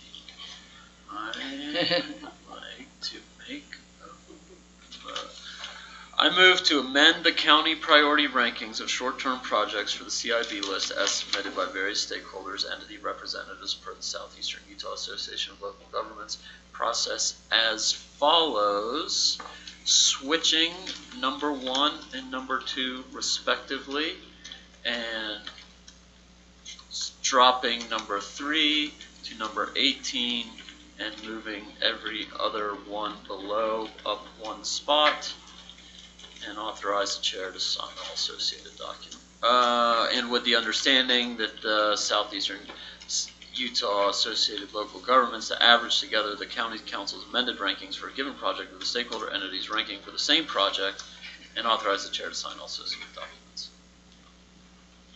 Motion by Emmett Clapper, seconded by Rory Paxman. Any further discussion? All in favor? Motion passes 5-0. Thank you. We are now moving to approving proposed memorandum of understanding between Grand County and Moab Fire Protection District pending legal review, postponed date certain from February 20th, 2018. Thanks for coming back, Phil. Hello, my name is Philip Mosier. I'm the fire chief from Moab Valley Fire Protection District. Along with me, I have our Commissioner Chairman, Tom Schellenberger, and Commissioner James McGann. I'd like to present again our MOU to the county, and I think after legal review, they said, everything was good as long as both parties agree and sign. So with this, we've been over this a few times. Do you guys have any questions on this MOU? Yeah, I have one question. Okay. Under number 14. Yep. Where you're charging $1,800 per incident. Yes, sir. And you're capping at $50,000 a year. Yes. How'd you come up with the $1,800 per incident? Kind of just a general figure that kind of covers our costs throughout the year. We came to you and gave you different numbers that you didn't like with the percentage of calls to the percentage of our budget. And so trying to figure out, there's no real average way to tell what a fire will cost. So to be able to compensate us what we feel properly, that's just a number that we came up with in our commission to be able to. No, I understand that, and I'm not against the concept. So you guys asked Ruth to look at what an average fire cost is, and did you guys find anything on that? We did get some initial research done. I think we could probably use more, but it really varies. So Green River Fire Department, anything that's outside their boundaries, $250 an hour, regardless of whether it's something small or something really large. That's just how they charge. Duchesne County, Uinta County pays a flat $42,000 per year, and I think San Juan County does something similar to you all, don't they? They pay taxable rates, so it goes off the exact same taxable values of the houses that we protect in that contract area. Is it around that amount though? Around 40 something? Yes, 39 something. So that's where we kind of came up with that amount to begin with the percentages that we gave you, the $207,000 that you didn't like that number either. I'm still, from a financial background, I'm still looking at, there's a cost for FTEs, there's a cost for the fire truck, there's a cost for, gasoline, there's a cost for all that. I can't see why that can't be broken down. I get a number. So there's also a way for you guys to contract with outside entities to provide this service for Grand County, that you guys have that option to do as well. This is just what we came up with. It's kind of like going to the hospital and saying, do we give you a bid on hospital care because I don't think I should pay this much for an ultrasound or something. Well, if you want to use that example, we do have prompt pay discounts. We do have all kinds of things that we offer local residents. And we can back up the cost that we pay by basically looking at just what I said, the FTE cost, the cost for physician services. All those are broken down for us to come up with our pricing. So that's all I'm asking. So when we I'm broke saying it down- This is wrong. I just want to understand how this is calculated. Well, we broke it down to the percentage of calls we go on to the cost of our budget, which gives you exactly what you're saying. It breaks down because it takes everything we do, whether it's an older truck, a newer truck, or whatever, it takes that percentage of our budget basically to make sure that we can respond to that many percentage of calls, which was the $207,000. This is way below that. So again, we gave you a certain thing and you guys didn't like that figure. You didn't want that, See, I'm not that saying part I of it. don't like this, though. I don't want you to get that impression. I'm saying I just want to see where the numbers, how it equates. I'm not saying this is reasonable or unreasonable. And there's no way to do it. I guess I just don't know. That's what I'm trying to come up with here. And that's what we said. I think the thing that you can't quantify is what our budget is per year. And the responses outside of our district are 26% last year. Yes. So that equated to about 207,000. And I don't know, and I think that's the fairest way to do it. But since there was so much pushback from the council, we decided to. Yeah, I'm not sure, in my mind, that's not a fair way to do it. To me, it's cost, what it costs to operate, plus some inflation factor, because we want to make sure you're viable, right? I mean, nobody wants an unviable fire department. But it's, what are your costs, and what can we can see the cost, and then what can we see as a reasonable amount? This may be very reasonable. So I'm not saying it's not. the other way I went about it was I found out the taxable values of what the housing is in that outside entity that isn't Cass Valley or Thompson or our district. That's solely these individuals that aren't having to pay for fire protection that we're still giving it to. And that minimum value was $200 and something thousand that if we tax them for our fire district, as a fire district or whatever, we could get that much money from it at a minimum. So again, we're going back to that same thing. If we did this to San Juan County like we are, they're paying that taxable value of those structures. So again, that's 225 is what I came up with the minimum for that taxable value of all those houses. And I guess we're still not talking the same thing. I'm still giving the same values though that we I think Evan charge. Clapper has a question. Similar to what Pat's thinking, I think, is how much do you think you would save if you didn't respond to these calls outside the district? That's kind of hard to say. Again, it varies. But how much would it cost you guys to contract out to do the same thing? Yeah. We're a fraction of that. Yeah. I guess just trying to find a Or to number fund your that's- own fire department to be able to do that. Yeah. My biggest hesitation and the thing that I'm struggling with is your tax base within the district is basically the majority of our tax base. And so in my mind, I'm really stuck on this fact that people are being taxed twice, because you're taxing them for the stuff within the district, and then and then we're saying, oh well, we're going to tax you again to pay the district that you're already paying. So that isn't because double taxation is illegal. That's why we're saying what we're paying you or asking for this fee on is everything outside of that district. So we're not assessing a fee on those. If you want us to raise our taxes in that area to be able to go out to these, give them the free service, I feel like that's a disservice and taxing these people double to go out and protect the other ones that aren't even paying anything for that. So that's your area that you have that jurisdiction to be able to go out and tax them or do whatever you need to do to be able to pull that extra money back in, creating a district or whatever you need to do to be able to pull that taxable money from those people so we're not pulling this money to give free service from our taxable people in our district right now. Does that make sense? The people outside our district aren't paying anything for fire protection, nothing. So you guys don't charge them, we don't charge them, so they're getting a free ride, and that doesn't make sense to the people in the district that we're taxing. Now, correct me if I'm wrong. or do you have an idea of what % of those calls outside the district are on private property? Because I know that a lot of the responses are to the interstate and the River Road and 191, and you have a lot of vehicle responses, which is, crucial for us as well, but. So the bill right now, we have from January to March, doing this $1,800 per call, and every one of these just happen to be crash calls, crash rescue. We have 6 of those, and out of that, if you did the $1,800 is $10,800 right now for that 3 months, this first quarter of this.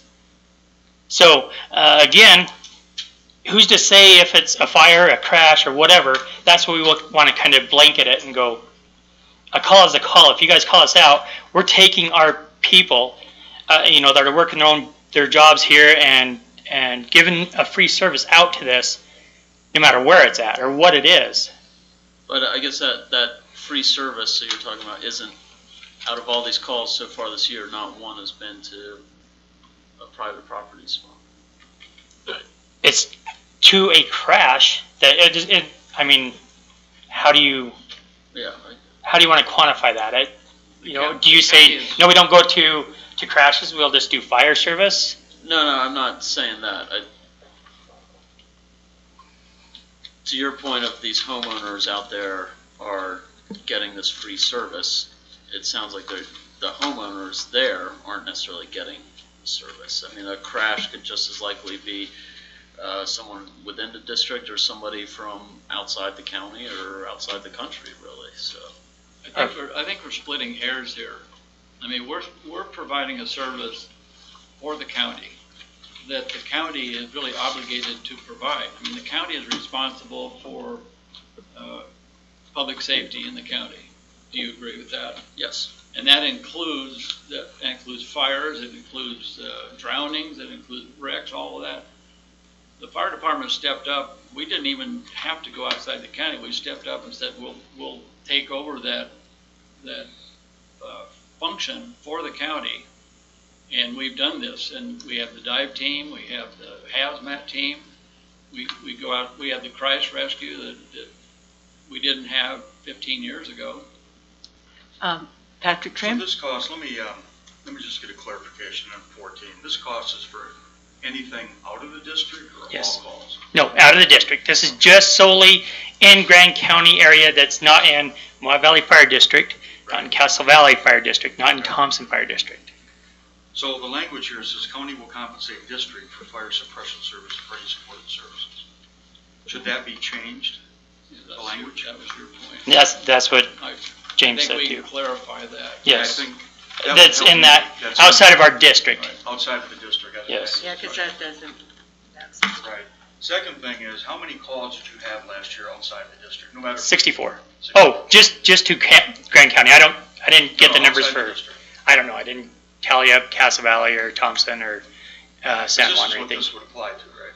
Yes, just this is not to Thompson or any of those. This is just solely that area that's not having a fire protection.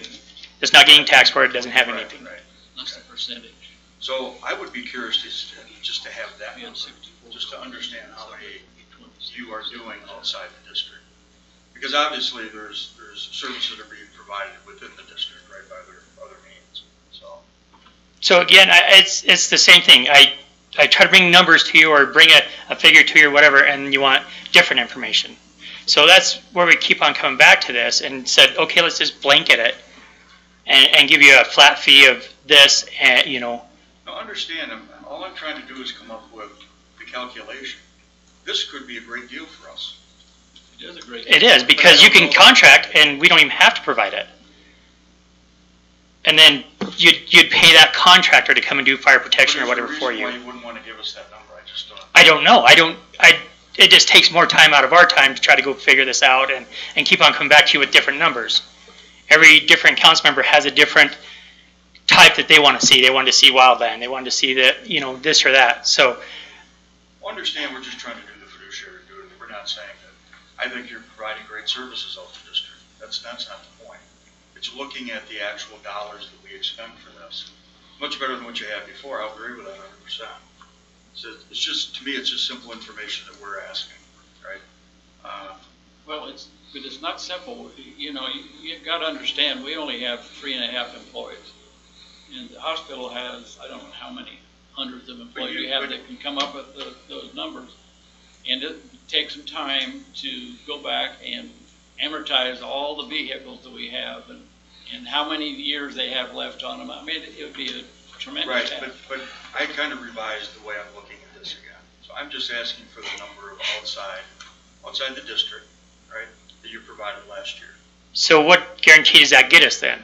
If I'm just bringing back different numbers that you want to see, was to say that Evan doesn't want some different number next time What we do come we back to want? you. Well, let's open it up then, to make sure we get them all answered. Well, Phil, last year, how many did we respond to totally?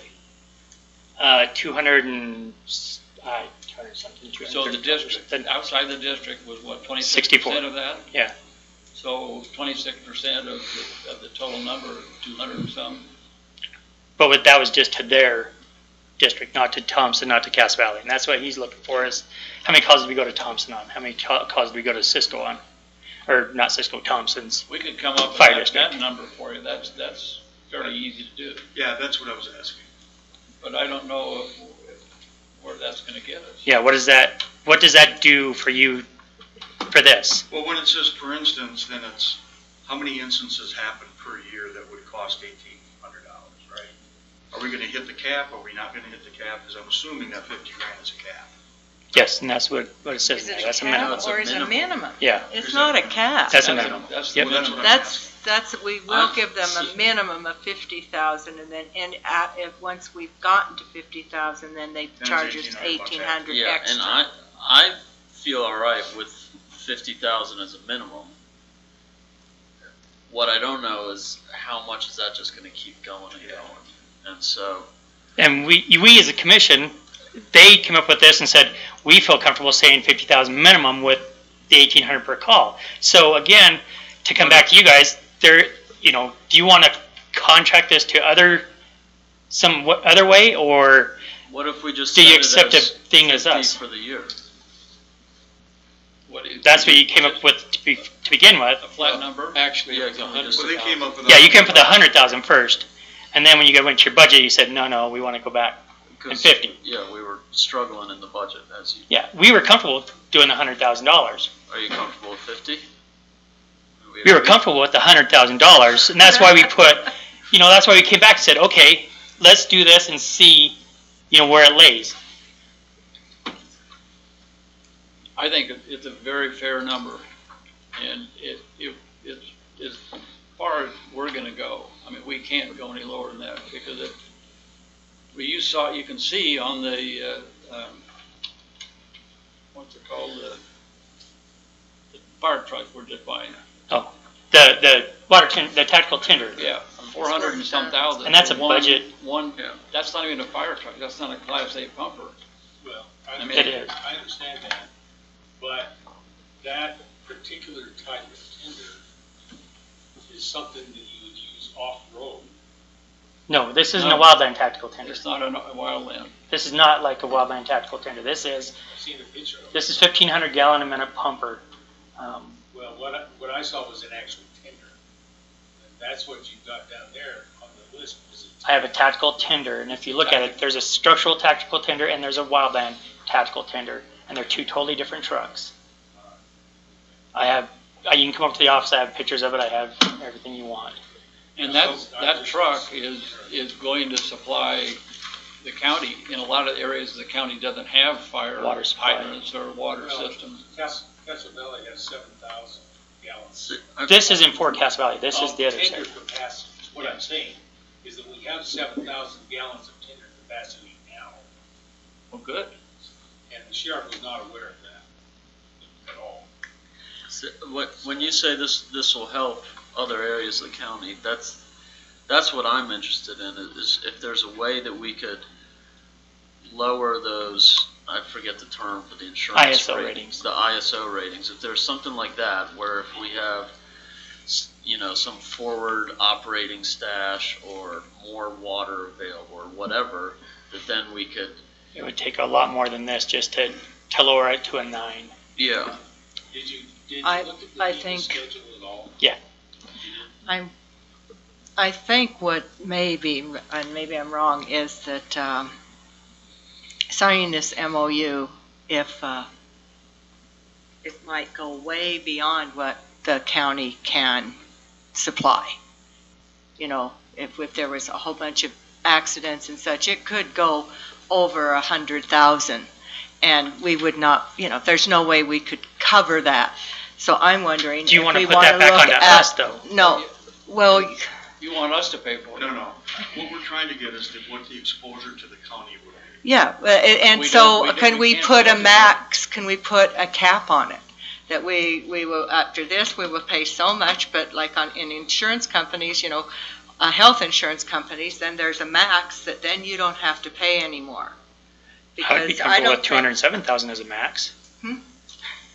I think the commissioner would be happy at 100,000 max, something in that neighborhood. It wouldn't be the 50,000, no. No, I wasn't thinking the 50,000 wouldn't, but see what I'm saying? You're saying that- Is your, you know, with that 100, it could Yeah. just keep going and going and going, and we'd be way beyond, but if there was a cap, yes. So I like your point, Mary, and all I'm trying to get to, and you said it was easy, was to get a number of outside calls, right? So if the last 2 years, the outside calls or outside of district was 20, let's say. So 20 times 1,800 is, I don't know, whatever that math is. Right, if we looked at those and said, okay, now every year it hasn't, under this math, hasn't exceeded 80 grand. I'd be comfortable saying we'll go to 80 grand, because it's never exceeded it the last 2 or 3 years, right? I'd be fine with that. That makes you whole, that makes us, we know what to budget for then. You know, it's very difficult for us So that could cost you more in the long run, though, because if you're saying you're fine with 80 is the number we could charge you, it may only be 75 that, you know, the No, that's a cap. So you would charge us over 50, let's say we agree to that, it's $1,800 per incident. We looked at how much exposure we've got over the last 2 years of outside district calls, right? And then whatever that number ends up being, then we can say, anything over 50 will pay $1,800 up to this cap amount, right? But we wouldn't pay right up to the cap amount unless we had enough instances to get up to that cap amount. If that makes sense. So last year we had 64 calls. At that $1,800, it's $115,200 at that cost. Those are all out of district. Yes, that was what we brought to you with those numbers of our budget. 64 calls was just in Grand County. Okay. So with that, But that was outside of any other district, that was just those calls. That would come to $115,000 to $115,200 at this $1,800 per call. I think that answers your question, doesn't it? You wanted to know how many actual calls were outside the district. And where that kind of falls. Yeah, was that a heavy month for you last year, or was that pretty average? It's pretty close. Year to year, we could be like this. It just depends on a lot of different factors of it. What Lori said EMS What's the percentage of calls between fire and vehicle? I have no idea. Yeah, no idea. Mostly Like this. vehicle. This right now, every call we've been on, there's 6 calls, and every one of them is a crash call. Is there, And there's anywhere from being out 10 minutes to 2 hours and 11 minutes, 2 hours and 3 minutes. is there 22 minutes, any way 45. to recoup money from the insurance companies? Not for us. We can't No. bill insurance companies. 'cause So we're I taxing think, them. I think we need to look at a motion or where we want to go from here. Yes, Rory, you. Well, I just had one question. What's the BLM? How do they help us out with this, or?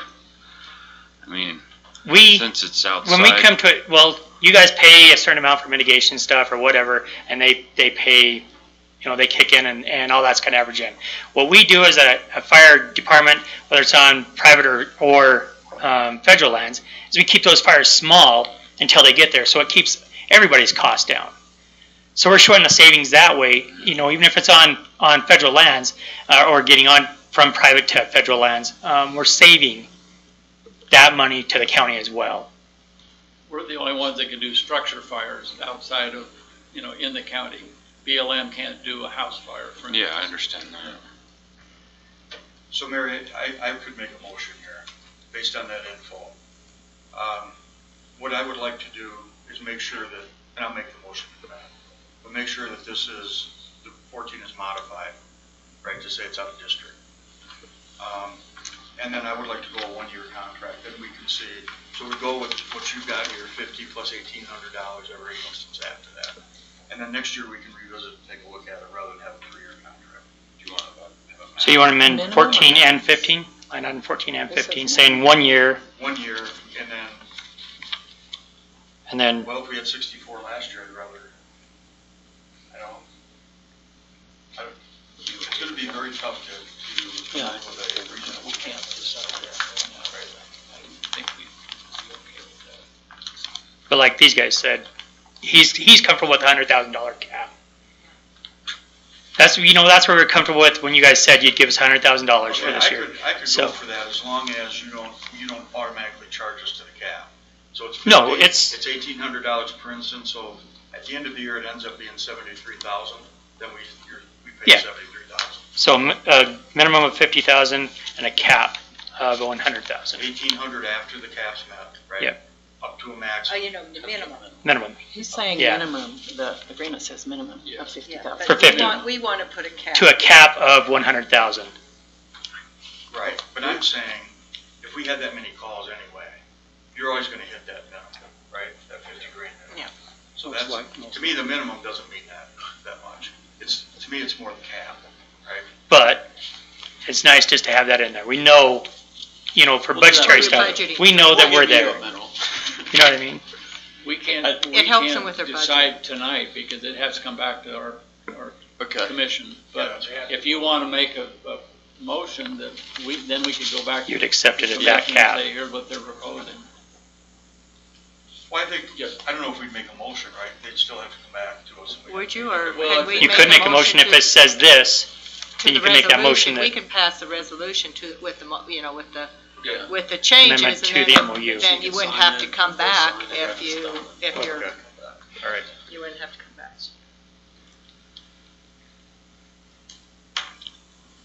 So I don't know why I don't have these cover pages, because I'd love to make these motions, but I don't. We weren't provided one. Okay, all right. You can kind of use not use this. What's the relationship between your scuba people and the scuba people down in Search and Rescue? Search and Rescue doesn't have scuba. We're the only dive team. We're the only dive team. It's us or DPS that you bring out of Salt Lake. They just gave me a tour of the Search and Rescue place. They said they had scuba capabilities. No. We're the scuba capabilities. We're doing an MOU with them right now to bring on the support of Search and Rescue. So we would be that entity as well. They have the equipment there. Yep, they have the boats and Madam Chair. stuff. Okay. I'd like to make a motion to approve the proposed memorandum of understanding between Grand County and Moab Valley Fire District with the following changes. Under number 14 in the memo of understanding, there will be a change to amend that language to say that it will be for out-of-district calls. Under number 15 of the same memorandum, the term of the agreement will be for 1 year and may be extended by both parties. I mean, the rest of the language is fine. And, ask the chair to sign all associated Were documents. you putting in a max, Oh, I'm sorry, and then a cap? Then a $50,000 minimum under number 14, a $1,800 per incident with a cap of $100,000 if the per instance cost reaches $100,000. Do we need to make a distinction between fire calls and non-fire calls? No. No. Because fire calls only apply to private property. Madam Chair, I think you need a second. I need a second before we To your continue motion. the discussion. And we have a motion by Patrick Trim, seconded by Evan Klopfer. Further discussion. Now you can answer it. Now you. Yeah, I was just wondering, we need to make a distinction between, like vehicle calls and actual fire calls. Because the county's only responsible for fire on private property. But we're responsible for the incidences that happen in our county, whether they're fire, wrecks, whatever. We're responsible for the care and handling those. Fire only on private property. Even if that's all that we are responsible for, I do appreciate the service that these guys do, and I don't think there's anybody that's going to do it any better, so I'm comfortable with. I don't think so. I could offer a little bit of information on that if it's helpful. Yes, yes. In this research, we found that in San Juan County, most of the property being Navajo or BLM land, those charges do go to the federal agencies, not to the county. Those are fire or vehicle stuff also? I don't know for sure, but definitely fire. I think it's probably, I don't know, actually. We didn't ask that question. So when it's federal lands, several of these said that they charge the federal lands, or if it's state lands, state wildland, and we have that with our forestry, fire, and state lands. The county has an agreement, so we're already helping with that. And like I say, this was initial research. There were a lot of phone numbers. We left messages and didn't get calls back, and bad phone numbers, but we did reach out, and we got about 7 different places. So anyway, that's what they do with federal land. They charge BLM or state. You don't. Any further discussion? Seeing none, I will call for a vote. All in favor of the motion by Patrick Trim? 4 in favor, 1 recuse. Greg Halliday, Evan Clapper, Rory Paxman, and Patrick Trim all voted in favor. Mary McGann recused herself. Thanks for all your service, guys. Thank you. May I clarify, just to be sure we have this right, because my office will be the one fixing the MOU, I'm sure. Under number 14, it'll say out of district calls, and that means any district, or does that mean just out of their district? Out of their district. Okay, so what does that do for Castle Valley District and Thompson? That's what I'm saying. It's not clear to me. I don't know what you all intended. Because the only reason they're going to page this out for is for structure fires or something like that to assist on something like that. Yeah, anyways. they'll go out to assist. So in other words, does out of district mean what you all want, is my question. Out of district means out. It's going to be out of their district. Moab So they're Valley, going to out of charge Moab Grand County. Valley Fire District, put it more, that would make it clear. But that means Grand County is going to pay Castle Valley and Thompson. What are you going to do about Thompson? So, because you don't have a fire, Yeah, I'm okay with paying for Thompson's, but. Cisco doesn't have anything, so it's still part of Grand County. It's part of that area. And what it is, it comes down to is a paging issue. If they don't want us paged to Castle Valley, Do you guys have an MOI with? Valley Sorry, Fire there's a lot. District. That's the way it would. Okay, so then Grand County is going to get charged for their help when they go out to Castle Valley Fire District. I just want to be sure we're clear with that. Castle Valley? MOU for fire services too, yeah, Well, to their that's what fire I'm saying. district. That's why I'm bringing it up. It's already in place. Excluding Castle Valley, with the exclusion of Castle Valley. Because we want Fire Thompson. So outside of Moab and Castle Valley's fire district.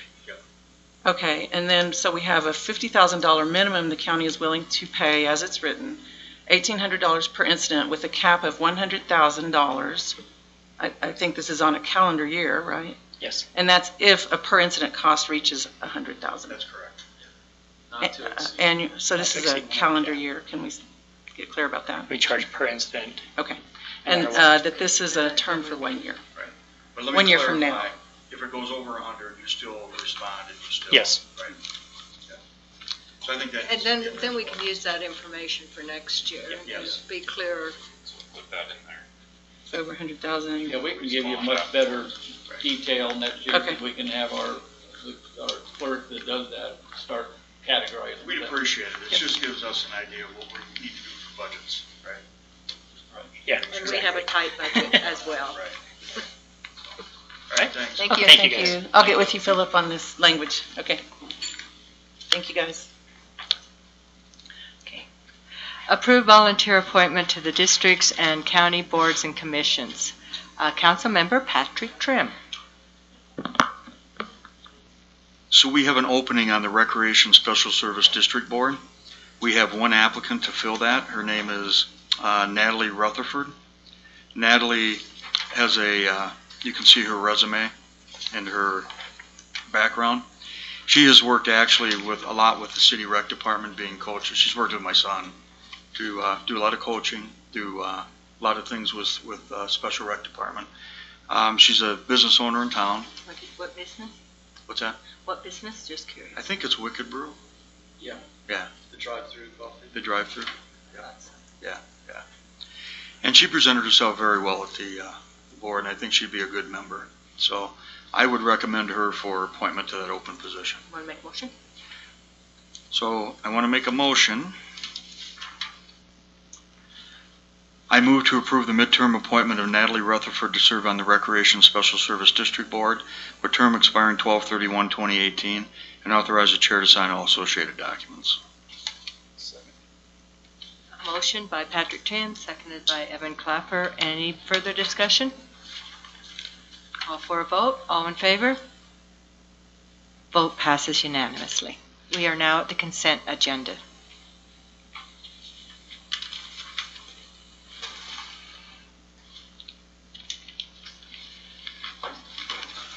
Do I have a motion to accept? Approve the consent agenda. Roy Paxman made a motion to approve the consent agenda, seconded by Patrick Trim. Discussion.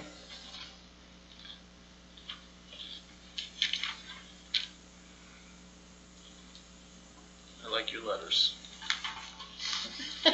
One thing I did want to mention, on S, if you guys go and read who we're sending those out to, if you see somebody that you want, you think we should, forgot. yeah, please let the airport board know, or Judd, or me. I can get into the. That's yours. That was yours. Okay, any further discussion? Seeing none, all in favor approving the consent agenda, raise their hands. Vote. Consent agenda passes 5-0. We are now to calendar.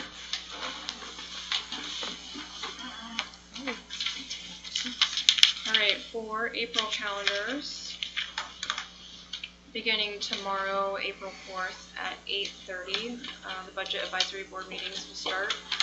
And those are going to be every Wednesday here in the chambers, with the exception of April 25th.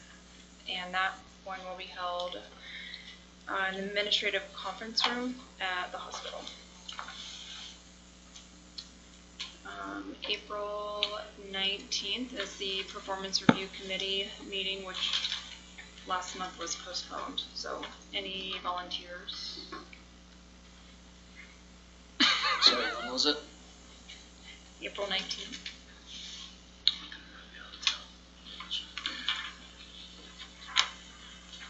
Rory? Okay. April 19th. Well, if there are any changes. I would love to, but I am so shorthanded at work right now, and I don't know when I'm gonna be able to go.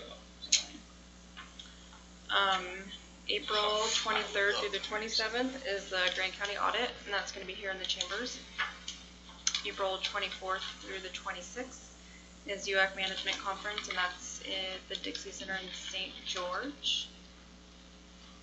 April 26th is Canyon Country Partnership, and that will be in Price. Any updates for April? Yeah, there's a BLM meeting, BLM Grand County meeting, the 25th at 1:30.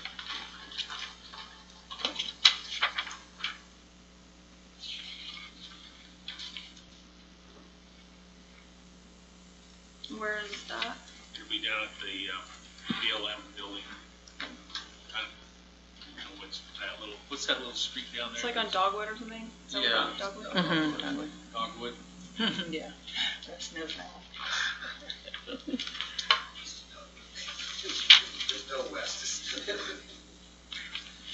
For your May calendars, on May 1st at 1:30 is the UDOT annual visit, and that's here in the chambers.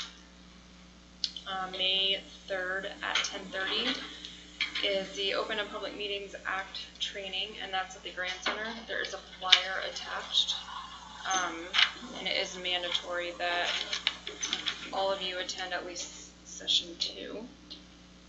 When was that again? May 3rd May 3rd. at 10:30. And please let me know if you can attend. Can attend or can't? Can.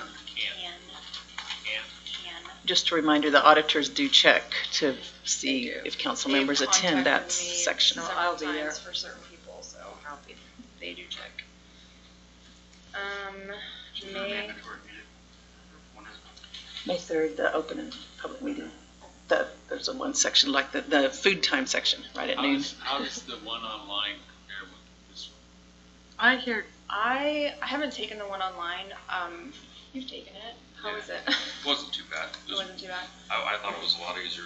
I mean, do both of them count equally? They both count. I do know that if you attend, that you get a lot more information and it's just Yeah. more interactive and it's a lot better. It's pretty repetitive on the computer. It's the same question, just they switch it around a little bit. Yeah, I did the online one.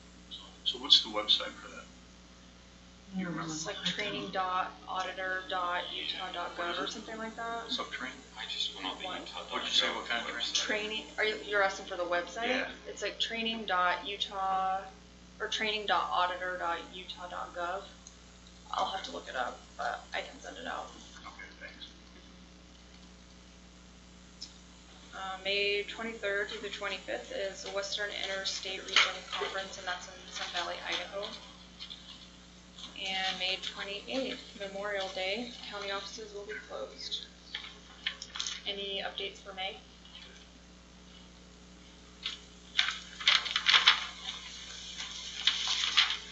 And employment opportunities. Prosecutorial assistant at the county attorney's office closes April 13th. EMT basic closes May 31st. EMS paramedic closes March 30th.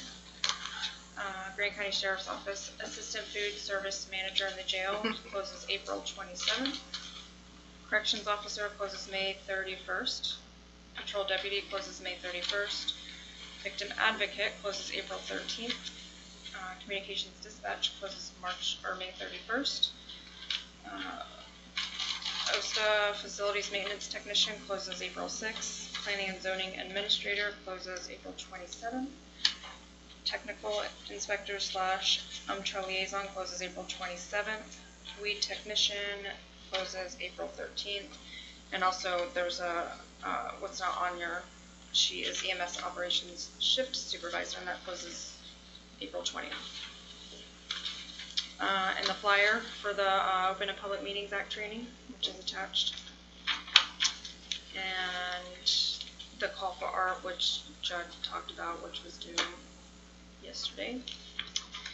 And we still have openings at Historical Preservation Commission. That's all I have. Are you still attending those historical preservation things? Cause I went to the last one. They're not monthly, are they? They're bi-monthly or quarterly? No, they're monthly. I don't know. Are they monthly? I think they're not. I thought they were. Quarterly. Maybe they're not. Why, you like them? Yeah. You want to switch? If you've been involved in following what's going on. I've been to 2 of them, so. Yeah. You've been to just as many as me. There's a bunch of old guys there. Oh, there's a young guy. Younger. I'd be happy to pass that off to you if you're willing to enable it. Okay. We should put that on Is the that- next agenda, Could we get that on the sheriff? agenda to change. I shall do it. I just don't want to shortchange those guys by being, A no-show. Okay, there are no public hearings. General counsel reports. Patrick Trim. So Brandy talked about the budget meetings that start tomorrow every week. We're going to look at bylaws and really get this infrastructure set up tomorrow. Elect officers and then really start taking a deep dive into the salary survey. And look at the software that Diana uses. Because I think there's a lot more capabilities that we're not using because of, the way we've done budgeting before. It's not a bad thing, but I think there's more we can take advantage of. So there's going to be a presentation the following week for a lot of the new members, so they can see how the software works, what it looks like, what reports come out of it, all those types of things. So, so I think we've got a good group. I think it's going to be, pretty productive. I'm hoping from the salary survey standpoint, we can come back within maybe a month with an interim solution and then a, department needs assessment kind of thing. So, the rec board, about the member that we've appointed. We're full complement there. We're under budget, actually. That hasn't happened in a while. So we're not, so I feel pretty good about that. The grants have already been issued, so I think that's all I have to report. Oh, wait a minute, health department. So we've almost got, what we should have had done at the end of February, we've almost got done the, not the bylaws, but the agreement that we were, between the three counties. Interlocal, yeah. What is it? Interlocal. Yes, interlocal. One of the sticking points has been, how many members are on the board. There's been a lot of feelings about that. So we put 9 back in, so we're all equally represented. And the only one that we haven't heard from, of course, is Carbon County. Emory has bought off on it. They said that's fine. There should be equal representation. Moab's portion of the assessment is going to be a little higher this year, only because of the way it's calculated. It's not, we didn't get assessed something different than anybody else. Percentages are the same, but it's just going to equal out that we're going to have to pay a little bit more money. And the rest of the contract has been agreed to, so I'm hoping by next meeting or the meeting after that I'll have something to bring to the council for, final signature. You put this thing to bed. So that's it. Don't have anything. Judd talked on my behalf tonight. Thank goodness. There's a lot going on out there. He's a little bit fried. It's overwhelming. He's a little stressed. He's a lot stressed. I don't have anything to report. The end of the month is my, oh wait, no, I'm wrong. I did go to the planning commission meeting and there was a zone change that was denied that was on Arbor Drive, I believe it was, and that was a little intense. A lot of feelings on both sides otherwise. And the planning commission is really working hard on, like Zachariah said tonight, on making a vision and a plan to move forward so that we're being proactive rather than reactive, which is really exciting. I met with the Moab Mosquito Abatement District last night, and I did tell them, Ruth, maybe you could help me with this. Rick Bailey was talking about the radio systems and going digital and switching that over. So those guys are actually on the radios somehow. I don't know if they've got old hand-me-downs but they have a direct line with dispatch, and their radios are old and beat up. And I had mentioned to the mosquito folks that we were looking at a whole overhaul of the communications.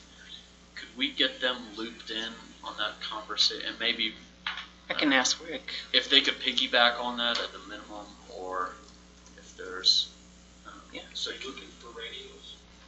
Yeah, but because they have they have a direct line to dispatch if they have emergencies when they're like in the sloughs or run into things. Because most of the fire departments have a lot of old radios. They keep putting new requirements on us. Yeah. So, but we still have all the old stuff. Well, maybe Rick, if he says it's a no-go, maybe he would have some recommendations of where Okay, they can. I'll check into it. Thanks for. I know you're just looking for things to do. I know, I get so bored. The mosquito crew is considering whether they want to join the CRA, Community Reinvestment Area, as a taxing entity. And besides that, met with Trail Mix. They're always super excited about building trails, and they had some. Can understand that. It's a passionate group. They're fired up, and they had some exciting ideas they were bouncing around. So that was nice. And I think that's all since the last time reported. Ruth reminded me that I was looking at I've been working with Gavin Anderson, who knows a lot about the four choices of type of government we could move towards. And I was thinking of having a workshop with the council and inviting the public, but what it has turned into, after talking to some people, is the League of Women Voters is going to have an evening where there will be an educational opportunity for people on the pros and cons of our government, what we're doing right now, and the four types of government that we are being asked to move to, the pros and cons of each of those. And then there will be an opportunity for the people running for Congress in District 69 and 70 to, talk. So it's out of I was thinking for a while it would be through the county, but it looks like now we have somebody else that's going to pay for all of it. So that's good news. Do we have a date, or is it Yes, just an idea at this time? April 14th. So we're going to have to send my. No, May 14th, not April. May 14th. May 14th. Monday, May 14th. Where? At Star Hall is what they're looking at, because they want to film it, and it's easier to film at Star Hall. And Star Hall also holds more people. So they're thinking this will probably bring out a lot of people, because people have a lot of concerns about the change of government, and a lot of people would like to meet the people that are running in the primaries, because there are a primary for both 69 and 70. There are two Republicans in both districts running, so there will be a Republican primary for those two House seats. Do you know the time on that, on May 14th? I think they're looking at 6. Evening or, yeah. Yeah, Gavin Anderson, when I was talking to him, thought it was very important that we did it after 5. And he will be the speaker? He's coming down to do the speak about we haven't gotten anyone, I've met with the two people that are working with me yesterday. So it's in the beginning stages, but I think it's going to be very informative and an excellent opportunity for people to go become educated and maybe take off a few boxing gloves and start working together, is my hope. So if I could just add, Gavin Anderson I don't know if you would have met him. He is an attorney. He wrote the big binder on the official the official county government guide. He's a great choice. He wrote all those chapters. Now, he works. Deputy Salt Lake County. There it is. Deputy of the Salt Lake County. The other thing is, when we went through this before, 6 years ago, we put on the ballot the question of, shall we change the form of government? Gavin Anderson came and spoke to the county council at that time as well. I think that was over at the Grand Center in the small room. It was really just a workshop. It wasn't it was open public, but it wasn't a big public event. Yeah, so he's done this for us before. I just wanted to put that out And there. he seems He's very nice. he's only charging for travel. He says he wants to come down early and spend some time here, and he's excited to come, and he likes Moab, so.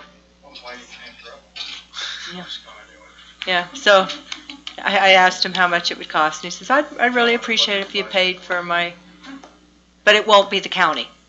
The League of Women Voters will be paying for it all. That's good. Yeah, that Yeah, makes it's not it in the nice. budget.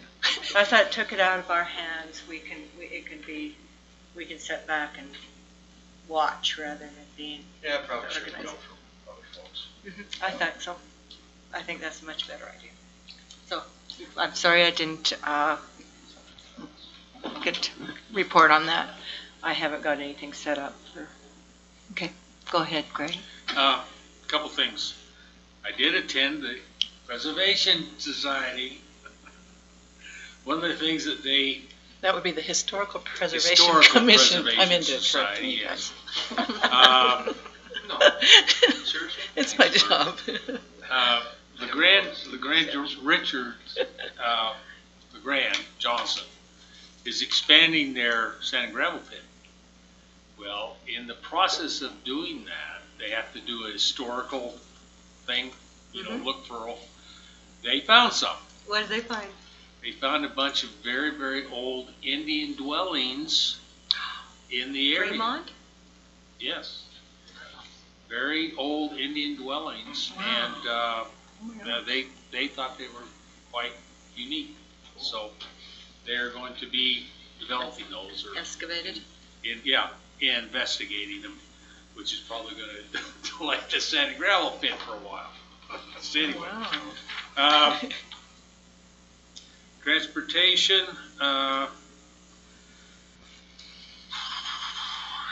They just got through repaving it, and they want to dig it up. Somebody wants to dig it up. They're going to make them drill a hole underneath for some kind of water line. Developer. Yeah. Well, after they just paved it, now the developer wants to dig it up so he can tap into a water line. So they make him drill underneath it rather than dig it up. Oh, never faced. Anyway, we had $6,700 come in for mineral lease money, which was better than the $900 the previous one, which was really bad. Anyway, let's see. Back in time here. I told you all that we've got the masticator now for the road department. Big machine that chews trees up, literally. Everybody see that? Yeah, we saw that. Well, we're down there and saw it on the machine. It is as impressive as it sounds. It sounds a little, I won't say how it sounds. I've never seen it. I'm sorry. I'm not gonna say that word. I've already goofed up enough. Mouth to Mouth to mouth. Yeah, I think you better stay away from that. Yeah, I think it's a real good idea. All right. Thompson's doing well. They're happy with the road department, and the road department's happy with Thompson now. They fixed the cattle guards up there, and the one guy up there fixed the gate next to the cattle guard, so that they can get around it without having some problems. The springs are putting out 84 gallons a minute, so they're pretty good springs. Yeah, they're good springs. And they're going to make sure that all the fire hydrants up there get flushed out, and that they're wet at all times, charged.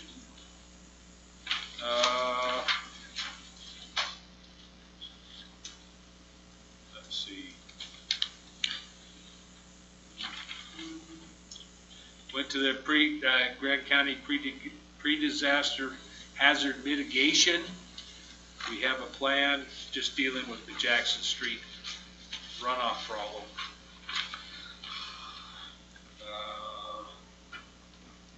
We do have a sinkhole in the county, by the way. That was Where's it at? interesting that you're. Where's the sinkhole at? You would ask that. Is it the one that's over there that Philip lost his house in? I don't know, but there's one in the gap. Well, that There's is the one one. in, yeah, there's one in House, Spanish Valley here. Never? And there's also a That's sinkhole, in Florida, whole houses with homes. there's also a sinkhole out in Castle Valley, by the way. Went to the Housing Task Force meeting. And that's going along. They're gonna use the Park City model to do the one for Grand County for the affordable housing. Let's see. As you know, it's dry.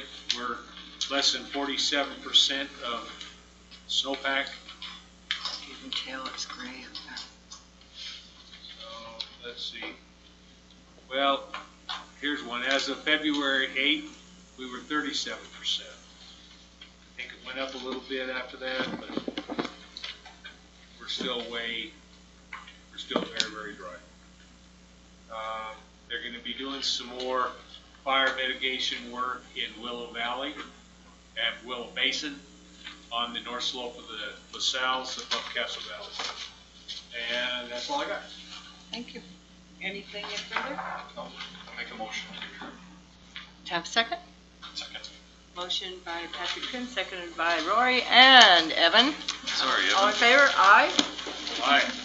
We are adjourned at 6:33. I think that's a record. Excellent. Excellent.